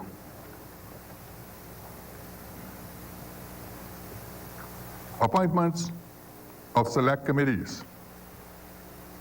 Instructions to select committees. Discharge of select committees. Notices for future meetings. The chair recognizes the honorable member for Mangrove Key, South and Central Andrews. Thank you, Mr. Speaker. I'd just like to proffer my comments on notices by noting the fact that I must make two small corrections or interventions. On the sports day for Central and North Andros is slated now, according to the Deputy Assistant Director, for Wednesday and Thursday next week. So that would put, I guess, me and the member for North Andros would need some relief, you know, leave on your part for us to attend maybe the opening, but we'll speak about it later on. And also I'd like to note also, since the member for East Grand Bahama, as the Minister of Finance would have noted the fact, I got a number of texts. And someone asked me whether I would have said that Lysol is a breadbasket item. I did not say that. I spoke about Lysol and the cost of Lysol in our stores. And so what I'm saying is that people are sending stuff. So I'm saying to them, I drew an illustration to the cost of how it has been an escalation in the cost of Lysol spray over the last 6 months in our local stores. And I said we need someone to watch breadbasket items in our country very closely in Nassau and the family of Olives. You know how people take things out of context. So next thing you know, Paiso saying Lysol is breadbasket. I did not say that. I gave an illustration of the escalation of costs in our stores. Also, Mr. Speaker, I note the fact that all notices standing in the name of His Majesty's loyal opposition still remain. Thank you, Mr. Speaker. Thank you, honorable member. Chair recognizes the honorable member for Bamboo Town. Thank you, Mr. Speaker. and I renew all matters in the name of the government, and we are going to help my good friend from South and Central Andros and Mangrove Key. Mr. Speaker, we will adjourn, the House will adjourn, so he will not have to show up on Wednesday here at the House. He can be in South Andros or North Andros taking care of their requisite constituency business. But I do move that the House adjourns until Wednesday, 10 a.m., April the 24th, 2019. Mr. Speaker, I second that. Chair recognizes the honourable member for Mangrove Key, As a senior, South and Central Andros. Thank you, Mr. Speaker. As a senior member of this honourable place, I would like the member for Bamboo Town, my contemporary, honourable member for Bamboo Town. I'd like to have your attention, please, sir, as a senior member. I would note the fact that the second Wednesday is still, this is the second Wednesday. It's an opposition day. And I don't know if it's an overt or intentional,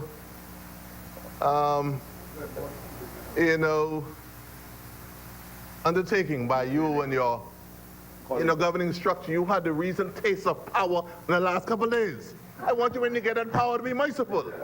You're my friend. You could have signed a couple of things, but I didn't visit you to tempt you to sign nothing. All I'm saying to you, bear that in mind, man. Wednesday is our day, and we conducted ourselves and we comported very well today.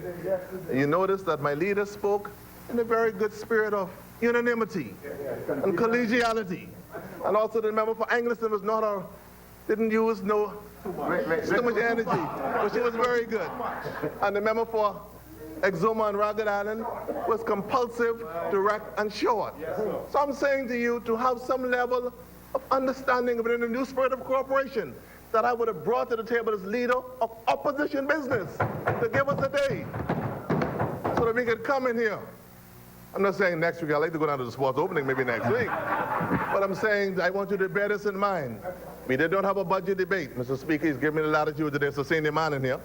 We didn't have a budget debate. Give us a day when we can have a little discussion across the floor where I can speak directly and then my half hour, 1 full hour for the people of South, Central, Mangrove Key, and by extension, the entire Commonwealth of the Bahamas. Thank you very much. And be gracious while you have that great power behind your name. You're my friend. Thank you very much. Thank you, honourable member. Honourable members, before I put the motion or put the question, since we've already had member statements prior to the notice for the adjournment to the 24th, I would take this liberty on behalf of all members of this Parliament to wish all Bahamians a happy Easter and to celebrate with your family, have a good time, and of course visit the house of God on Good Friday and Easter Sunday. And with that, honorable members, it has been moved and seconded that the House adjourns to 10 a.m. Wednesday, the 24th of April, 2019. As many as are in favor will remain seated. Those who oppose will stand. Final adjournment. Mr. Speaker, thank you for the final adjournment, and I know that you would have spoken, and let me assure my good friend from South and Central that in this instance, the 2-week break is normally in keeping with the tradition of the House around this time of Passover. And so there is no ill will on our part for the second week. There's no politicking. We're just seeking to continue with the tradition of this honorable place. And let me also say, Mr. Speaker, that the government also stands with you in your admonition to the Bahamian people and in, admonishing us to celebrate the time of Passover and keeping in mind the reason for the entire season. And so with that, Mr. Speaker, I do move that the House adjourns until 10 a.m. Wednesday, the 24th of April, 2019. Second. Honorable members, it has been moved and seconded that the House adjourns to 10 a.m. Wednesday, the 24th of April, 2019. As many as are in favor will remain seated. Those who oppose will stand. The House stands adjourned to Wednesday, to 10 a.m. Wednesday, the 24th of April, 2019.